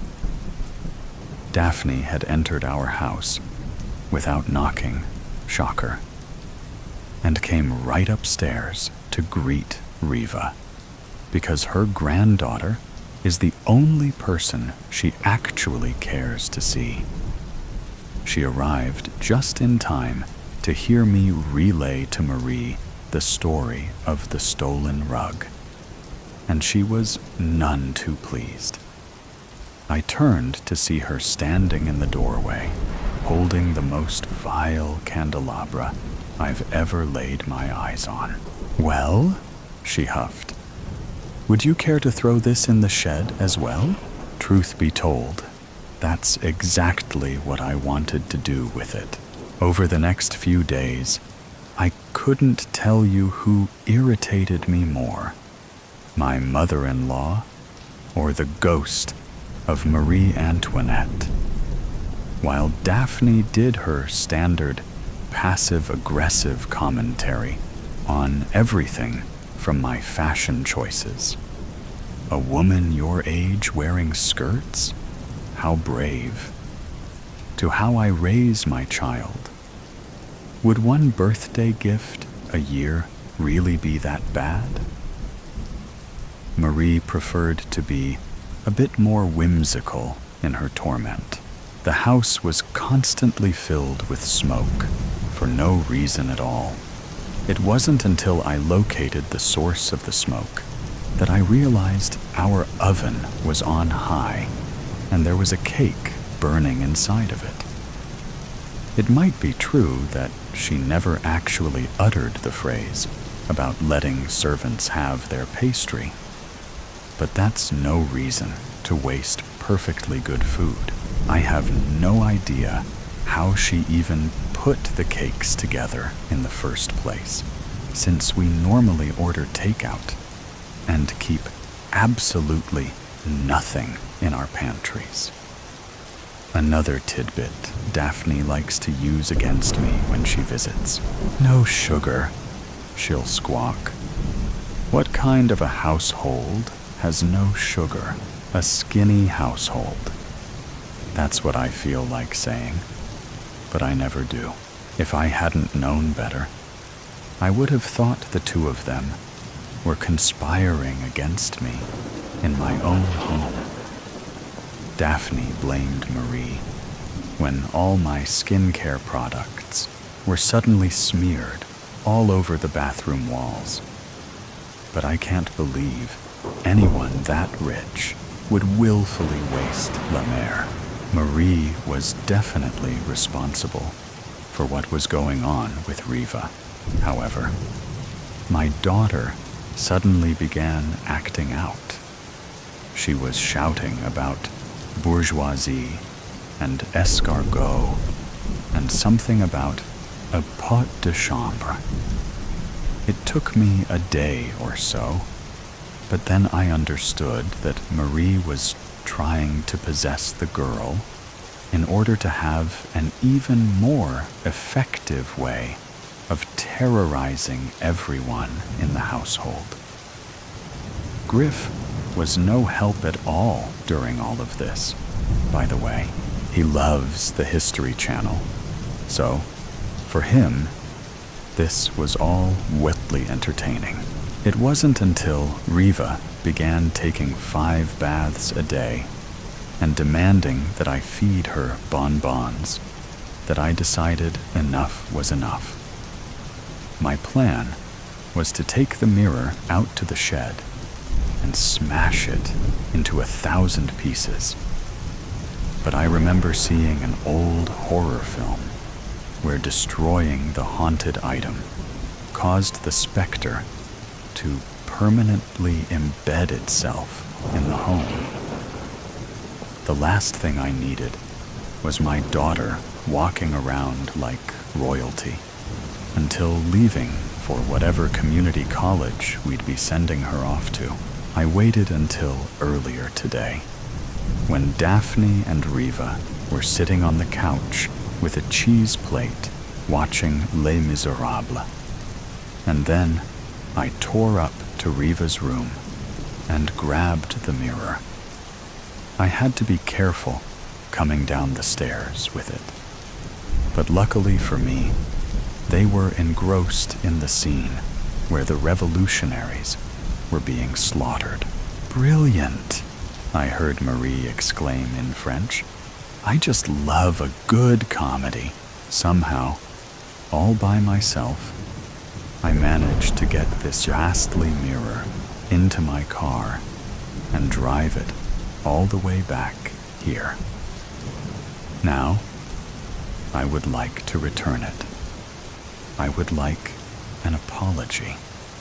I would like 3 free items from this store, all of which I will be choosing. I would also like an assurance that the old man who gave me the mirror is fired. What do you mean you don't have any old man working here? He was very distinct looking. He had bifocals, salt and pepper hair, and his left ear was a bit lower than his right. Surely you must know him, the owner, all right? Fine. So he's the owner. I still want him fired. What's that? When? 10 years ago. And how? A car accident? My. Well, that's what I get for not asking for a receipt. Remake. Chelsea Bonifade was a dirty blonde, hazel-eyed, nervous wreck. There was no Shakespearean way to put it.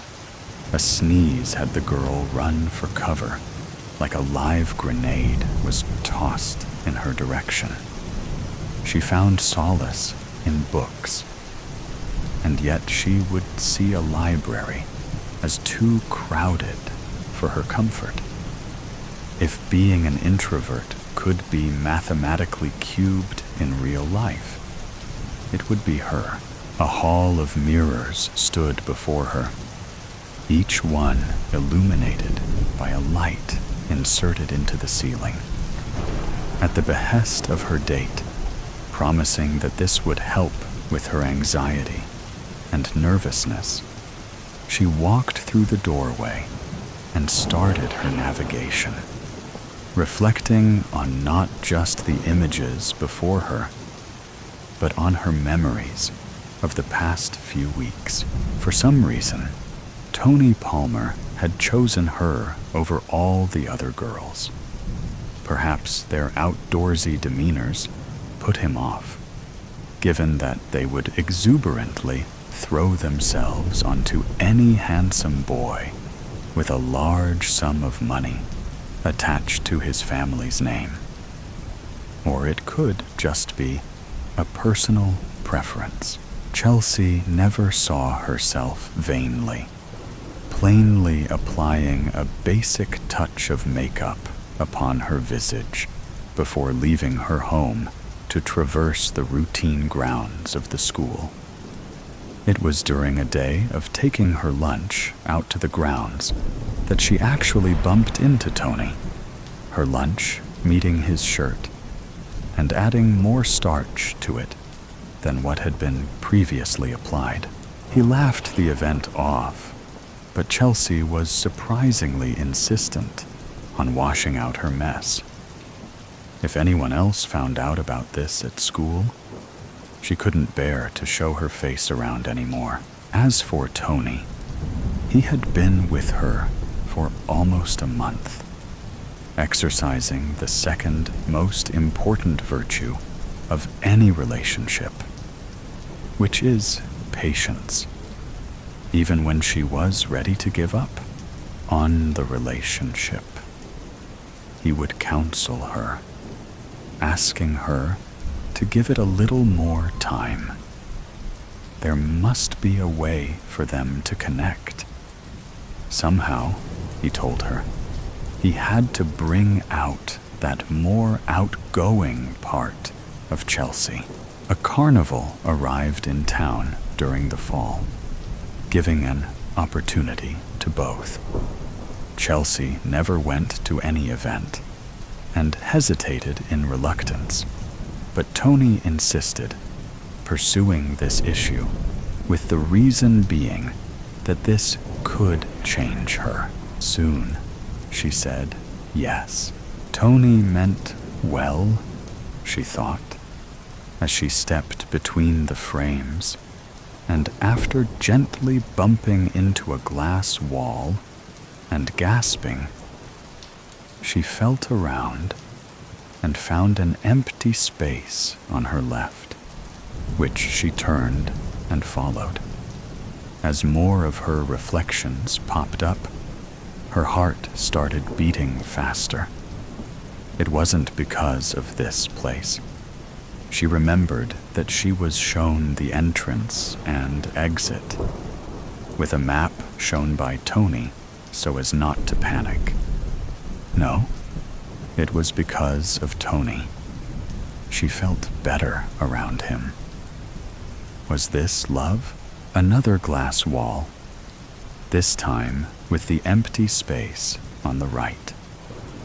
She turned. He's cute. It was barely a whisper, yet it prevailed in this lonely place. Chelsea stopped and slowly turned. All she saw was her reflection, its back to her, with its head turned to look behind it at her. She breathed in relief and continued walking forward, believing that maybe it was just a thought that she echoed out loud. This was a shorter hallway with a longer glass wall peering into darkness, while 3 panes of mirrors had 3 Chelseas following the original to the next turn. Another left, and as she was rounding the corner, she noticed that one of the reflections delayed. She came back, all 3 reflections now keeping pace with her, yet the third one down seemed slower than the rest. It almost acted reluctant. Chelsea shook her head, the images mimicking her action, yet the third one delayed again when the action ceased. She moved away from this image and headed left. No glass walls with black backgrounds were in this section, only more mirrors. This time, there were 2 openings flanking a reflective wall, made larger than the other mirrors via an upward slope in the ceiling, with a cross-reeded pattern like that found in shower enclosures etched across its face. As she drew closer to it, the space opened up in a faceted half-octagon shape, like prongs of a tuning fork that stabbed into their respective openings. 4 more reflections came into view, each one distorted by a warpage made underneath the reflective coating. One was short and seemed to jump from left to right. One was tall with a small head. One appeared to be getting bigger and wider. And one looked, well, like a normal reflection. Chelsea was curious as to what the image in the cross-reeded patterned mirror looked like. "I'm scared." There was that whisper again. Chelsea held her hand to her mouth. "I feel so exposed." Another one! She tightened her grip upon her lips. This is stupid. Each of these voices, they sounded familiar. They sounded like the same person. It was her voice. Her mouth was starting to scream in pain, while a whine from within was blocked by the enclosing of her own jaw, aided by the vice grip of her hands. Despite this, it wasn't loud enough to drown out what she discerned as humming. She had not hummed since she was a child. Her eyes darted to the reflections, hoping that it was all just some elaborate prank, that there were other people in this place. At the same time, she hoped that no one else was here, as she didn't want to be seen like this. When she examined these facsimiles, one by one, they moved with her in almost all aspects save one. Their heads remained focused on her. Each one moved their own lips and gave a testimony, starting with the small moving reflection, seconded by the tall reflection with the small head, and nearing conclusion with the growing reflection. I wanna be brave. He can't see me like this. Damn it, what the hell is wrong with me? That left the fourth one, the humming image. Chelsea slowly advanced on it, the humming increasing in volume. She was in front of this mirror, the reflection copying her every move down to the last muscle twitch. The sound it gave off reverberated not just upon the glass, but it was bouncing off of Chelsea's own body in synesthesia. It felt numbing, even comfortable, and then it stopped. Pain shot through Chelsea, and she clutched her side and her chest. She collapsed upon her knees, staring at the shoes of the humming image. It was still standing, looking down at her from some flat dimension.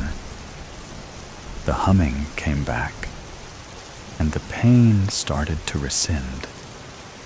She stood back up and lifted her hand to brush away her hair. The humming image copied her movement, but when she lowered her hand back down, it kept its arm up and gave her a wave with scraggly fingers. Her nerve was failing, and she backed away. The humming lessened with the distance, but the rest of the voices increased as she retreated to the center. Chelsea felt herself bump into the cross-reeded reflection, and the voices quieted as suddenly as they had started, including the humming. She slowly pivoted, taking in the new reflection, barely conceived by the cross-reed pattern. She could make out the dirty blonde follicles, the pale skin, the lack of clothes. She peered closer, placing her hands upon the glass. The distortion did the same, and she noticed that it appeared to hover above her, despite its fingers touching exactly where hers resided. There were its hazel eyes, looking upon her. There was its mouth, opened slightly like hers. Both were frozen in place, the distortion just barely a foot above her level. Condensation started to build before them, getting heavier until Chelsea could no longer see the distortion's face. She leaned closer, with the condensation spreading downwards as well as sideways. The distortion also leaned closer, seeming to plant its head almost directly on the glass. The condensation started to gather droplets, falling down the mirror in streaks. She could have sworn that she heard crying. The distortion reared back in an instant and slammed its face against the glass. Chelsea bounced back in fright. The distortion repeated the action again and again, moving faster with each strike. The condensation, once appearing white as a fog, was now turning red, just like the thing's face and hair as it struck once more, the heavy glass shaking under each impact. Chelsea cried out and ran, taking the left opening as a cracking sound emanated behind her.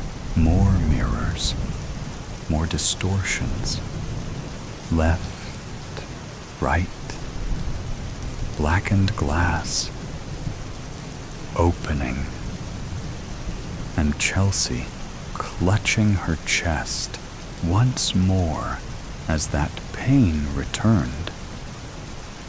"Where's the end?" she called out. "Tony, someone please." Now her head started to throb as tears streamed down her own face. The room seemed to spin. Nausea was seizing her, and she braced herself. Somewhere, close by, she could smell something familiar. Cotton candy, caramel apples, the moisture of a cooling atmosphere. She was close. She knew it. She felt against the mirrors, the twisted apparitions also reaching back for her. Another left, and she finally saw it. Just around the last corner, the exit was revealed perpendicular to the last mirror. Something dripped past her right eye and hit the floor. She took it as a tear and moved closer to the final stretch. Another sound of dripping liquid was heard near her left side, followed by another and another, and she looked down, illuminated by the last 3 lights before the exit. There was a growing dark splotch on the floor.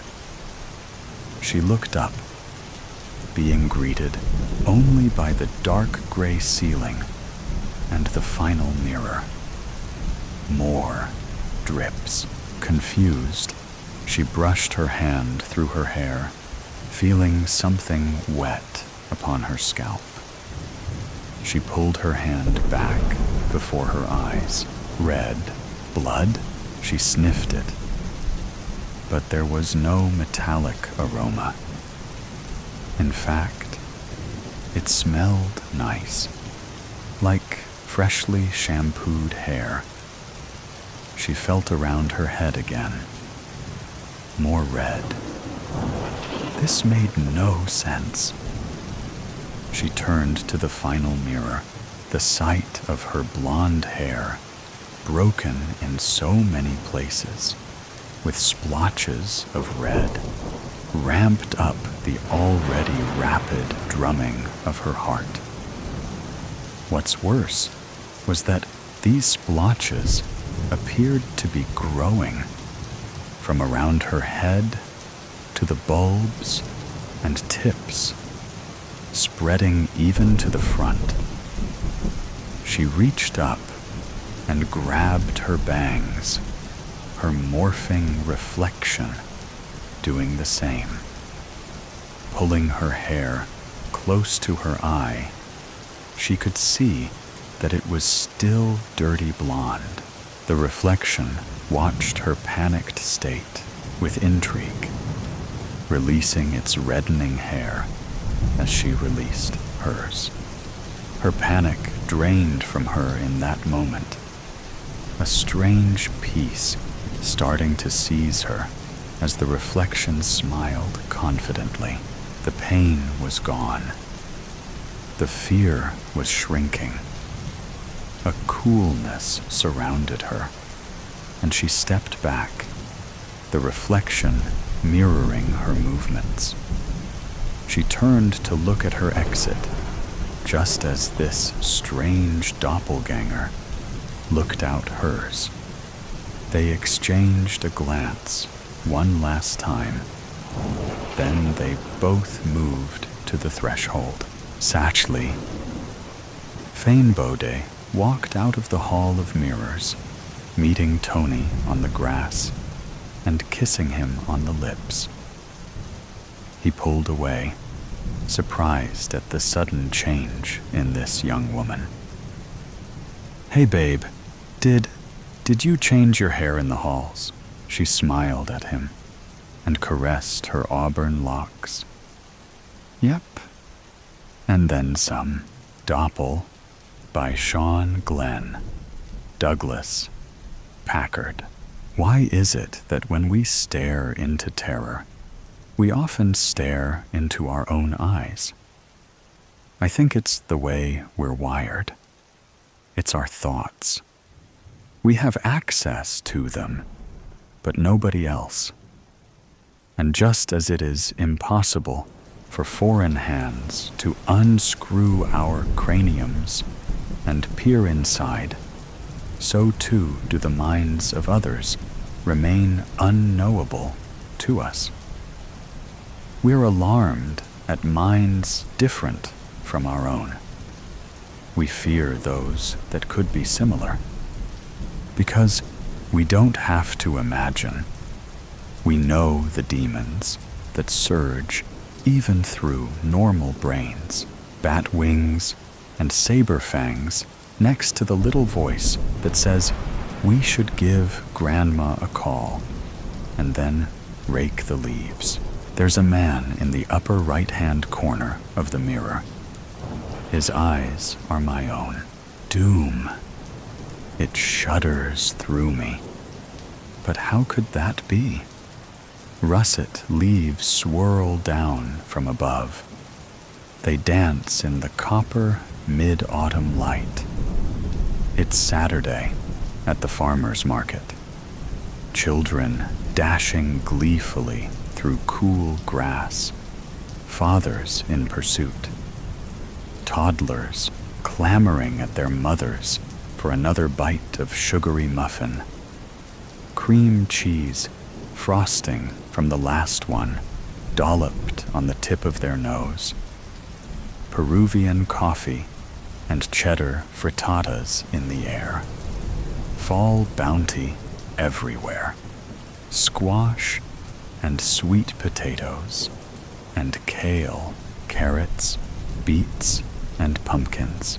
So why does it feel like eternity on the chopping block? And where did my Doppel go? He was just there, with me in the mirror. But now he's gone, like a shadow that's changed in the sun. Like a memory I'm not sure is real. I put the sunglasses back on the rack. Knick-knacky things to pick up and try on, but never to buy. The woman behind the booth sighs. More DNA on her merchandise. No money in her pocket. He's stopped to order a London fog. He tips big, rolls a $10 bill into a thin pipe before sliding it into the glass jar while the barista works. There are brownie sample bites next to the register, and he tries one. A young mom clips the heel of his boot accidentally with her stroller and apologizes profusely. Silver smile. "It's no problem at all," he assures her. "And what's her name?" he asks, pointing to the interior of the carriage. Katie, she says, and blushes a little too red for her husband's liking. They hurry off, but she glances back, and that will certainly become an argument in the car. Thank you, darling. He collects the drink from the countertop and sips. He stuffs a folded-up napkin in his back pocket and heads for the parking lot, a leather bag the color of tobacco in his left hand. He's got on a tanned wax canvas jacket and denim trousers, black boots, buffed, something nice to preen in, and a hat, beaver pelt, or rabbit fur, I'm not sure. A modern cowboy that is the Doppel of me. Then something surprising happens. My feet begin to move towards the parking lot after my Doppel. For what? No reason I can grasp. Nothing logical that would not fall outside the purview of lunacy. Who can justify following anyone without their knowing? That's stalking. And stalking, by its nature, belongs to the realm of the unwell, or the paranoid, or psychotic. But who could possibly come across their twin and let them go as easily as a penny on the pavement? Nobody. I know, because my Doppel is in front of me, and my feet are moving, and there is nothing I can do to stop them. My conscience is shrieking. Stop. Right now. Stop. Before it's too late. It's already too late. I can't stop. He pops the door of a black Chrysler wagon. He tosses the leather bag into the back seat and gets in. The engine roars to life, and he peels out of the lot. The sun glints in his driver's side mirror as he goes. I jog to my Forester and jam the key in the door. I jump in and fumble with the stick shift, spilling the stale coffee parked in the middle console cup holder. It joins the existing sludge, coffee and tea, and melted candies oozed from the wrappers that have fused the loose change into a single chunk. I roll the window down and turn the engine on. I rip out of the lot and discard the coffee that remains. He's a slick maneuver. In and out of traffic he weaves. Controlled, measured. Me after him, choppy and jagged, nearly clipping a sedan, barreling back into the same lane to avoid an F-150 blaring its horn. Possessed. A haunting tune on the radio, one I've never heard. Early this morning, when you knocked on my door, and I said, "Hello, Satan. I believe it is time to go." The Chrysler whips through the intersection. He flies under the traffic light, and it ticks yellow. My hands tighten on the wheel, knuckles whitened to chalk, my foot lead, pulverizing the accelerator. Me and the devil, walking side by side. Me and the devil, walking side by side. Who am I chasing? Him. Who is he? Me. Not me. He looks like me, but he is not me, and I am me. and I'm chasing him. My thoughts are whipping. Why can't I let him go? The sun has dipped below the hill. A chill creeps across the windshield. Darkness thickens.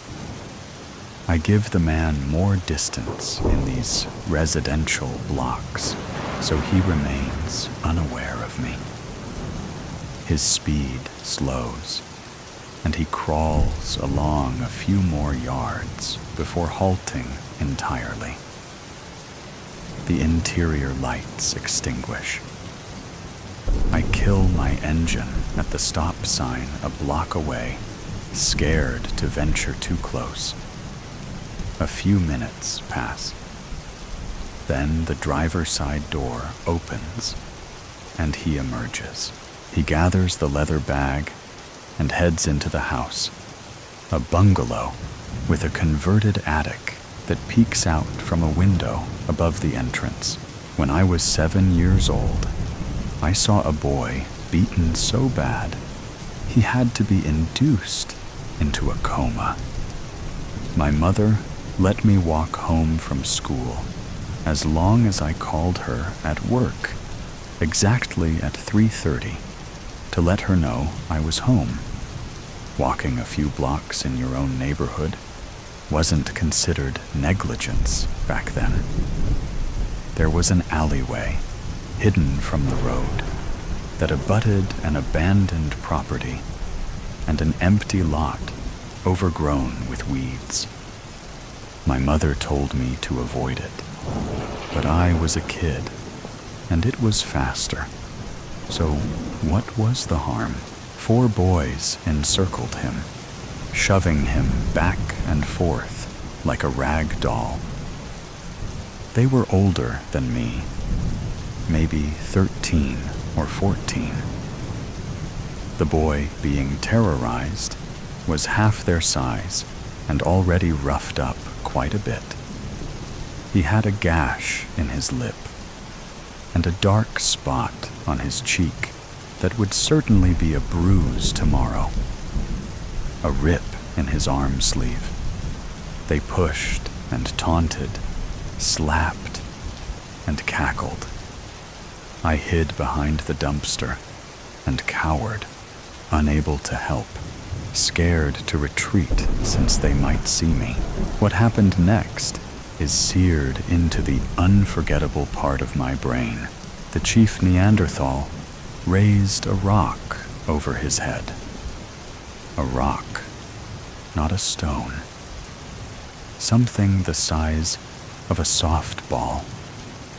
He laughed as he brought it down on the back of the boy's skull. A sickening thud. The boy crumpled in a cloud of dirt. He didn't move. "What the fuck was that, you idiot?" The Neanderthal's friend raved and hit him in the chest. "You killed him!" The ogre reduced to a minnow. "I didn't mean to. No, he's not dead. I didn't hit him that hard. Brett, check if he's breathing." His eyes wide, as if peering into the future of his own conviction, his own juvenile sentence, family shame, and pariah label. The end of his life in front of him. Brett hovered over and listened. "He's breathing. Barely." The boy's chest was rising and falling 1/4 of an inch. There was a small pool of blood in the dirt. "Let's get out of here." The boy who hit the Neanderthal gathered his bicycle. "Go home. All of you. Don't tell anyone anything." The boys fled, one after the other. When I was sure they'd gone, I slunk from the dumpster and tiptoed to the boy on the ground. He was breathing, barely. The back of his head was a bloody pulp. He was wearing a dress. That memory floods over me, when I am frightened. And I am frightened because after a minute of hemming and hawing and asking for Christ's sakes, what the hell am I doing here? And putting the key in the ignition and taking it out and putting it back in again. A van has pulled around the corner and parked. 2 men emerge, one in a loden raincoat, the other in a black wool sweater. They open the sliding door of the van and rifle through a black duffel bag. They close the bag up, slide the door shut, and head for the house. Before the man with the raincoat can conceal, I see it. I'm sure it's a pistol. 2 taps on the front door. They ring the doorbell. No answer. The man in the raincoat cracks it open. He slips his foot in and draws his weapon from his hip, slick so as to be concealed from the street. Then the 2 disappear. I am by myself, stunned. My brain is racing. What do I do?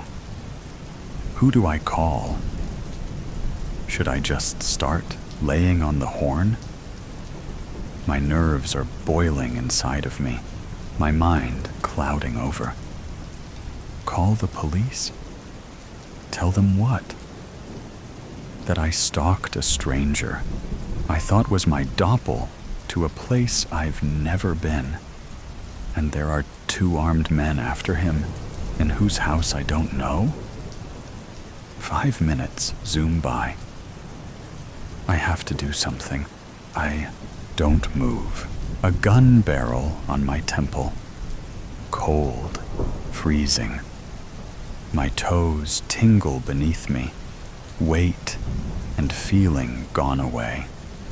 1 click, and I'm gone. I'm gonna get in. Shut the engine off. Slide over. Don't make a sound. I do as I'm told. I kill the engine and climb over the stick shift. He sits down and closes the door. My Doppel stares into my eyes. You with them? There's no saliva in my mouth. It's all evaporated. It comes out hoarse, quiet. I don't know who they are. I don't know who you are, his face stern. But you did follow me here. I nod. Yes. Why? My fingertips are itchy. The barrel is pointed at my heart because you look just like me. It sounds preposterous. Whatever I've stumbled upon, this is fate. A moth to a flame, and me to my Doppel. Caught up in something I don't know, don't understand, and couldn't have foreseen. Paying the price for a bill that is not my own. I can see myself crushed into the dirt. Now I'm wearing the dress, and they've scribbled epithets on my forehead and forearms. The usual offenders.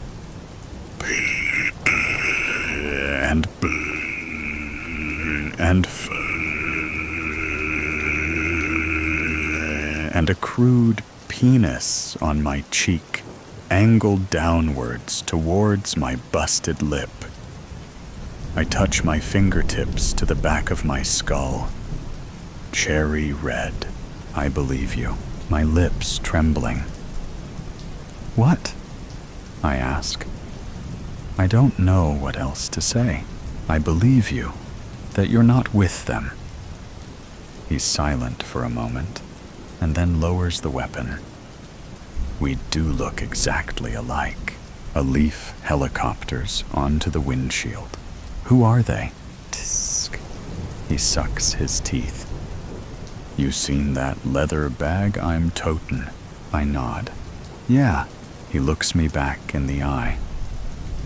Well, son, what if I was to tell you That bag contained a lot of money. Would that start to fill the picture in a bit? A furrowed brow and fire in his gaze. I nod again. Needless to say, people don't normally tote bags of cash for any good reason. There's usually extracurriculars that go on to acquire such a thing, ain't there? Well, I don't wish to tell you much about how I came to be in possession of that bag, but I will say that nobody got hurt, and the people we took it from got enough bags to fill up a rail car. You understand what I'm saying? Nodding is my new language. I have no idea what this Doppel is saying. No idea why there is a cowboy version of myself explaining the morality of thievery.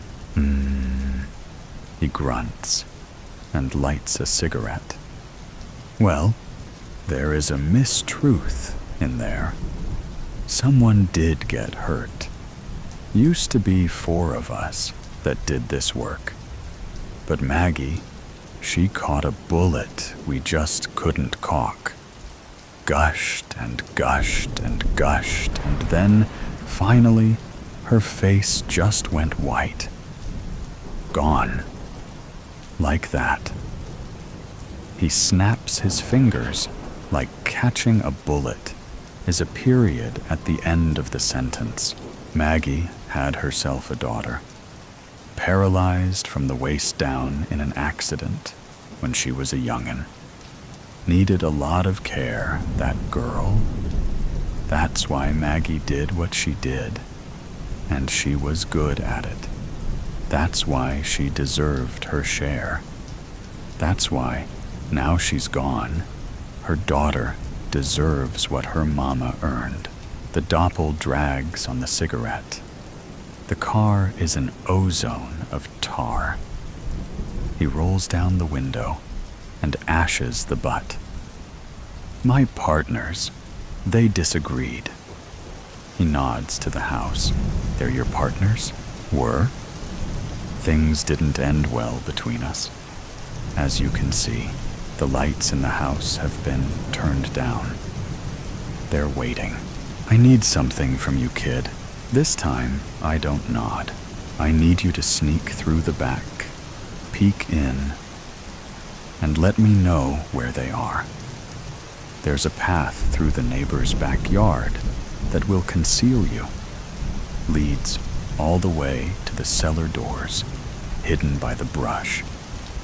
It's unlocked. They'd have no reason to be in the basement. They're waiting to ambush me upstairs. Slide in, text me where they are, then get out of there. He rips the cigarette that is now a fleck in his fingers. I'll do the rest. No. Fuck no. No way. I say these things, and then I lunge for the door. Fuck the car. Escape.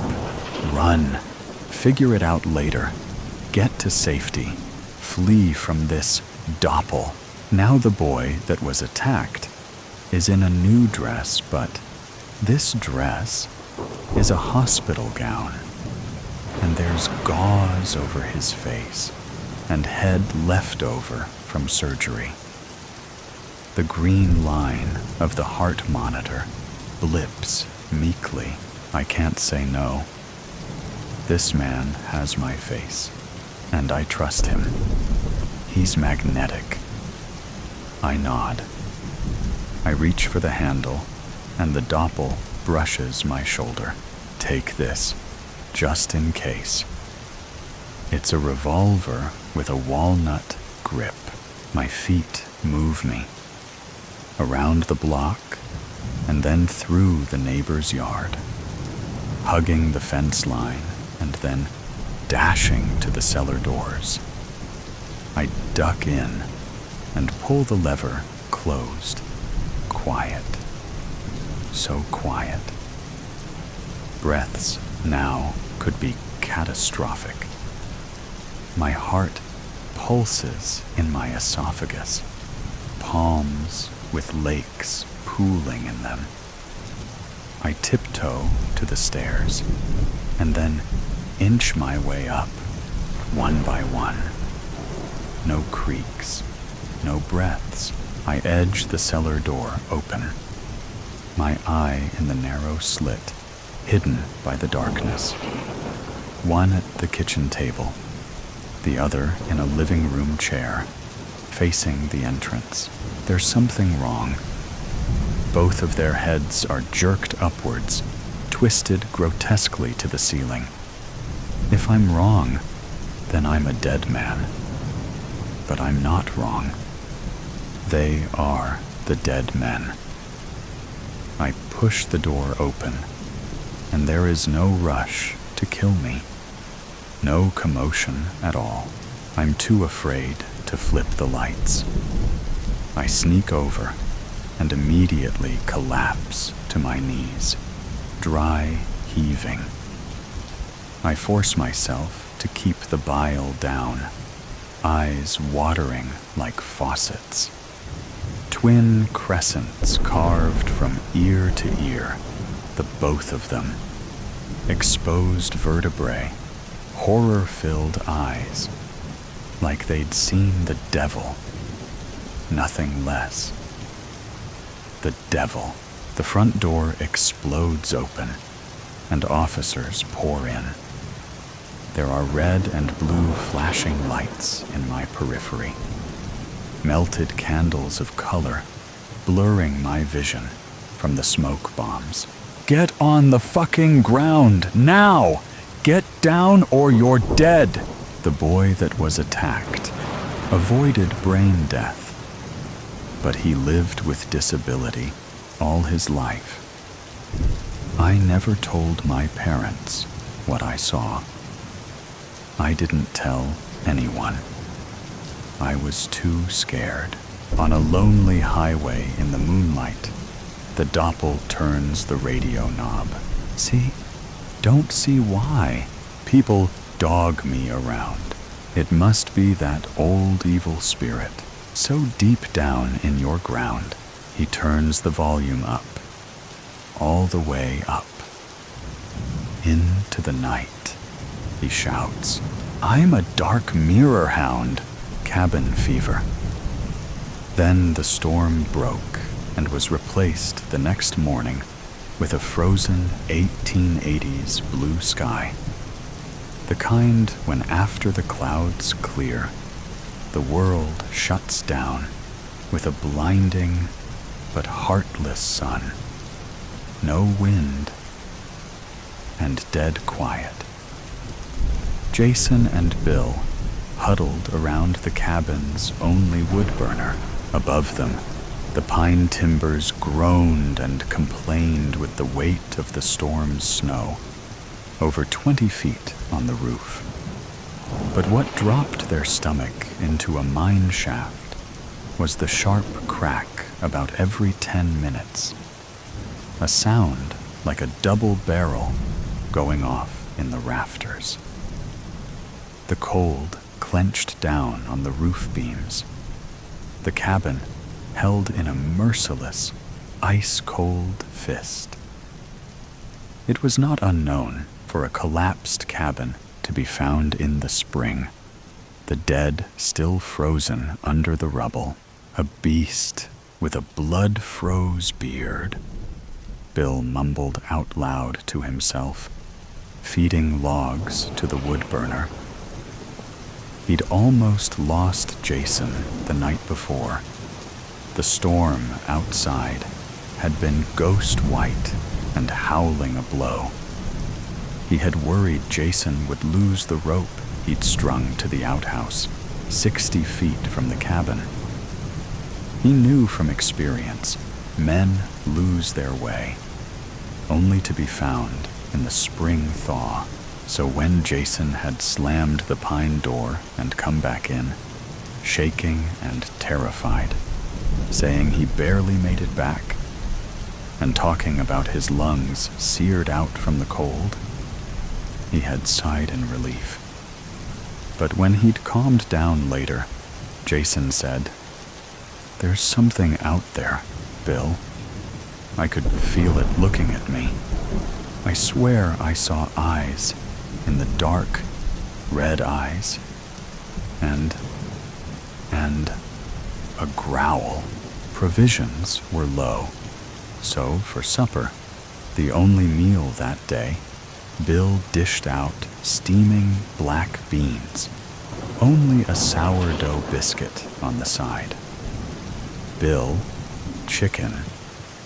Bill, they called him, liked to talk when he was serving food, and fancied himself a philosopher, a cowboy philosopher, although his ranching days were well over. He was 50, which is old in the mountains, but a lot about Bill was still adventurous with his red kerchief, leather chaps he wore like skin, and his Stetson, which he rarely took off. As he dished out the food, he declared, "The Shoshone have 100 words for snow, Jason. Snow that grows out of the ground. A hoary frost sparkling with tiny ice fingers reaching for the sun. Snow that forms a crust when the top melts some and then freezes back up, which might break your leg in a post hole. And snow that lives in the worst cold and wraps itself in the body of a wolf and steals your soul. Like now. Bill, it's 60 below, and I don't feel much like talking about the cold." "I understand, son," Bill said, and took Jason's empty tin plate away. Later that night, Bill sat by the burner, the flame reflected on his weathered face, high cheekbones, and full lips. A handsome man, his wife had said. He stroked the scar from the edge of his eye to the back of his chin. A scuffle with Texas rough Civil War vets in '72, calling him half-breed in the street. But I know this cold is different, he thought. It's tougher with Jason. The fire held his eyes on the yellow-blue flame for a long while, the wood humming and spitting, the smoke smelling of pine sap. "Did you swear you wouldn't take on caring about another?" he asked himself. "Did you?" "Yes. After the sickness, I did. And now you're caring about this Jason. And that's why you're scared? You're getting odd." Bill kept feeding the fire, but couldn't help thinking about death. For him, a white wolf in his dreams, with a blooded snout, a red-eyed beast scratching to get in. The next morning, the Olson party beat on the door. Finding the cabin must have taken some luck. Dick Olson, his wife Martha, their daughter Susan, and their young boy, Joey. They filled the cabin once inside. Mr. Olson was near done. Living with his feet black from the frostbite, he could still hobble, but Bill had him put one foot in cold water. It began bleeding, and he wrapped it up. Jason asked Bill about the feet in the kitchen, and Bill talked low, so the party wouldn't hear. You can tell from his sagging eyes the West has whipped him, Jason. If you notice, his eyeballs are skittering like a mare beat too much. Once broke like that, too broke, a horse won't come back to anything worth working. Mr. Olson has the no blinks, and I've seen it in the mines. You best stay clear when you run up on a man like that. Next thing you know, you'll be staring too far away yourself. Their daughter, Susan, did not have the no blinks, Jason thought. Just with a sneak peek, he could see she was the most beautiful creature he'd ever put eyes on. Once she unwrapped from the weather, her long hair alone shone like some kind of goddess, he guessed. The blonde let loose, soft and shimmering. She made him think of a gazelle he saw once up in the high country. It stood with its white belly and golden hide, then ran off as light as air. The god's creature moved like grace itself, but Susan, just sitting there, was better. No, sir. You cannot chance more than a sneak peek when you run into a sight like that.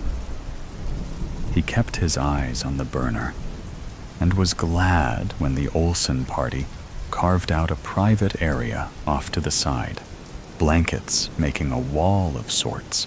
Bill made some supper for all six, including himself. The last of the salt ham, hardtack, and black beans. Everyone silent around the pine table. Bill didn't talk much around strangers at first. Some said likely due to him being a half-Bannock Indian. But once the diners settled in, the boy Joey couldn't get enough and threw questions at Bill like a scattergun. How long you been up here? Why do they call you Chicken Bill? And where'd you get that scar on your cheek? Bill gave short answers, but his eyes smiled talking to the boy. He explained the Galena cabin was the way station for the Stanley to Ketchum route, an overnight midpoint on the 60-mile run. Jason was a postal officer and would ski the 60 miles on 8-foot board skis, the trail too narrow for a wagon and too steep for a horse. Jason listened in, but also knew Bill had lost both his wife and son to cholera and sparked up around children. The boy asked, "Why don't you wear a gun?"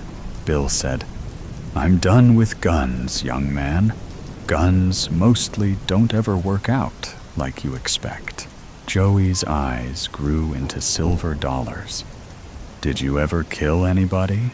The table went quiet, and Bill said, "Excuse me. Jason and I have to clean up. Come on, Jason." As he rose, his eyes were glistening, and Jason remembered Bill didn't like to talk about guns and killing. Bill and Jason were in the kitchen when Mr. Olson came limping in. He was dodging around like he had something to say, but couldn't. Finally, he said, "Joe's mother feels... Well, don't talk to our son, she says." Bill said, "Sure, no problem."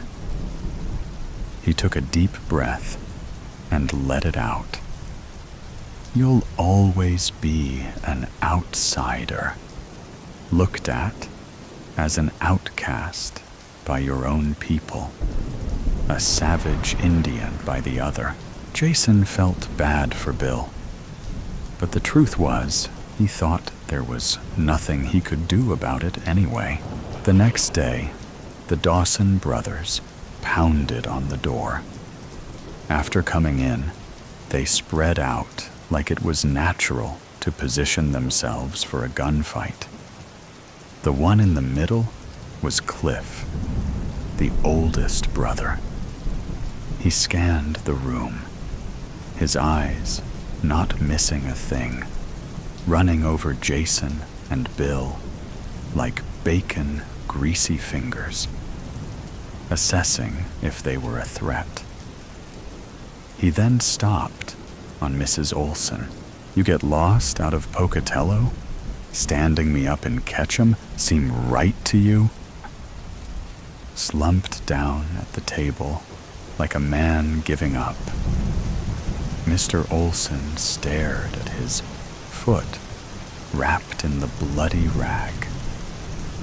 He glanced at his wife, but she saddled up to Cliff, put her face close to his, and with a sweet voice Jason hadn't heard before, brushed her lips up against his right ear. "I'd come back for you, Cliff. You know that." Cliff shoved her off rough and put his head back and laughed. A mean sound, more coyote bark than laugh.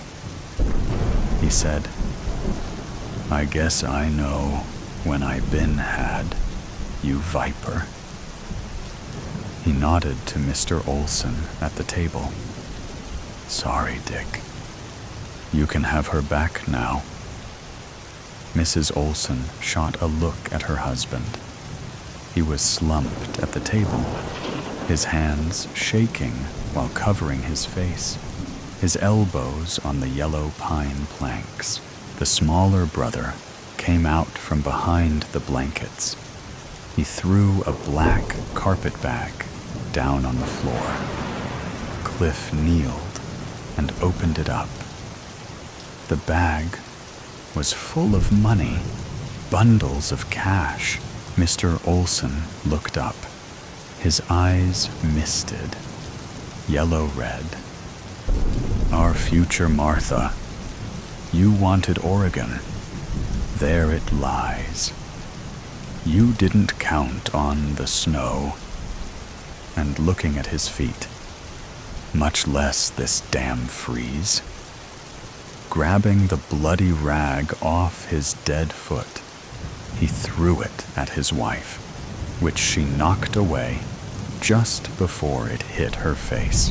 Mrs. Olson hesitated, then lunged toward her husband, her eyes harsh, her face tight. With a harsh whisper, she spit each word like venom.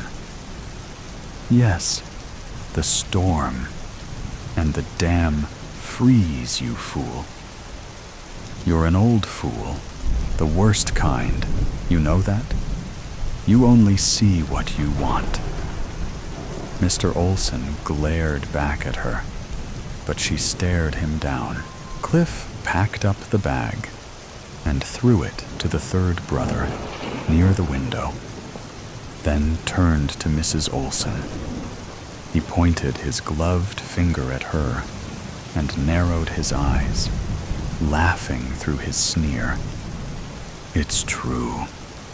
He don't see you, Martha, but I do." And then he cocked his face at Mr. Olson like he remembered something. "But being Indian agent at Pocatello has its advantages for you and Martha, don't it, Dick? I guess the tribes will miss it none, not knowing it was theirs to begin with." Mr. Olson reared up at the table, wincing when he stood on his bare black foot. His face twisted up like being covered with fire. He stumbled out a derringer from his inside vest pocket and aimed it at Cliff. But Cliff was fast, quick with his gun. In the tight cabin, the shot rang out like the screaming wrath of God. Mr. Olson, thrown near off both feet, his back smacking hard against the pine wall, with his chest a bloody hole, he slid to the floor, and his boy Joey ran to the body, and Susan held her brother. The son, daughter, and dead man lying together. The Dawson men soon grouped everyone to the side of the cabin, while one brother held a gun. They searched for weapons and collected both the Derringer and a shotgun found in the kitchen. The smaller brother filled a sack with the remaining food. Mrs. Olson grabbed Cliff's arm, holding him from turning away, and said, "Please forgive me, baby." Cliff threw her off and laughed, shoving her toward the table. Leaning into the table, Mrs. Olson stayed dead still as she stared at the wall. Cliff, behind her, spoke firm, like he wanted the pain to sink in. "You ain't worth much. Hardly worth feeding Martha. But I'll be taking you, the boy, and especially Susan, up north to the renegades. They'll make use of you in the camps, but your daughter and boy Martha, they'll bring prime dollar." Mrs. Olson's hands gripped white on the table. The other two brothers drew their guns after hearing Cliff. In a short time, Jason and Bill stood at the cabin door, while mounted up in front of them in the bright sun and the dry pine air were the three brothers, but also Mrs. Olson, the boy Joey, and Susan on the last remaining horses, all tied to saddle horns. The Dawson brothers turned and broke trail, the snow pushing up above the horses' bellies, the hooves rising high to punch through the clean white, the pine hanging heavy with fresh snow.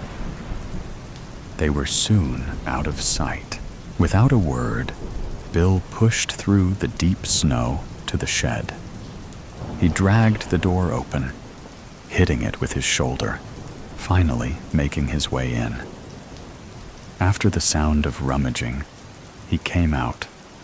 Strapped on his side was a Colt .45 rig, low on his hip, outlaw style. He said, "I got the weapon, but not the means. We need a horse, Jason." The shed door was still open, and Jason stuck his head in. "You're right, we don't have a horse. I've got an idea, though, for something else." Jason and Bill took 2 pairs of board skis and pushed through the snow 100 yards to the top of Galena Ridge. The near cliff fell off the side of the mountain.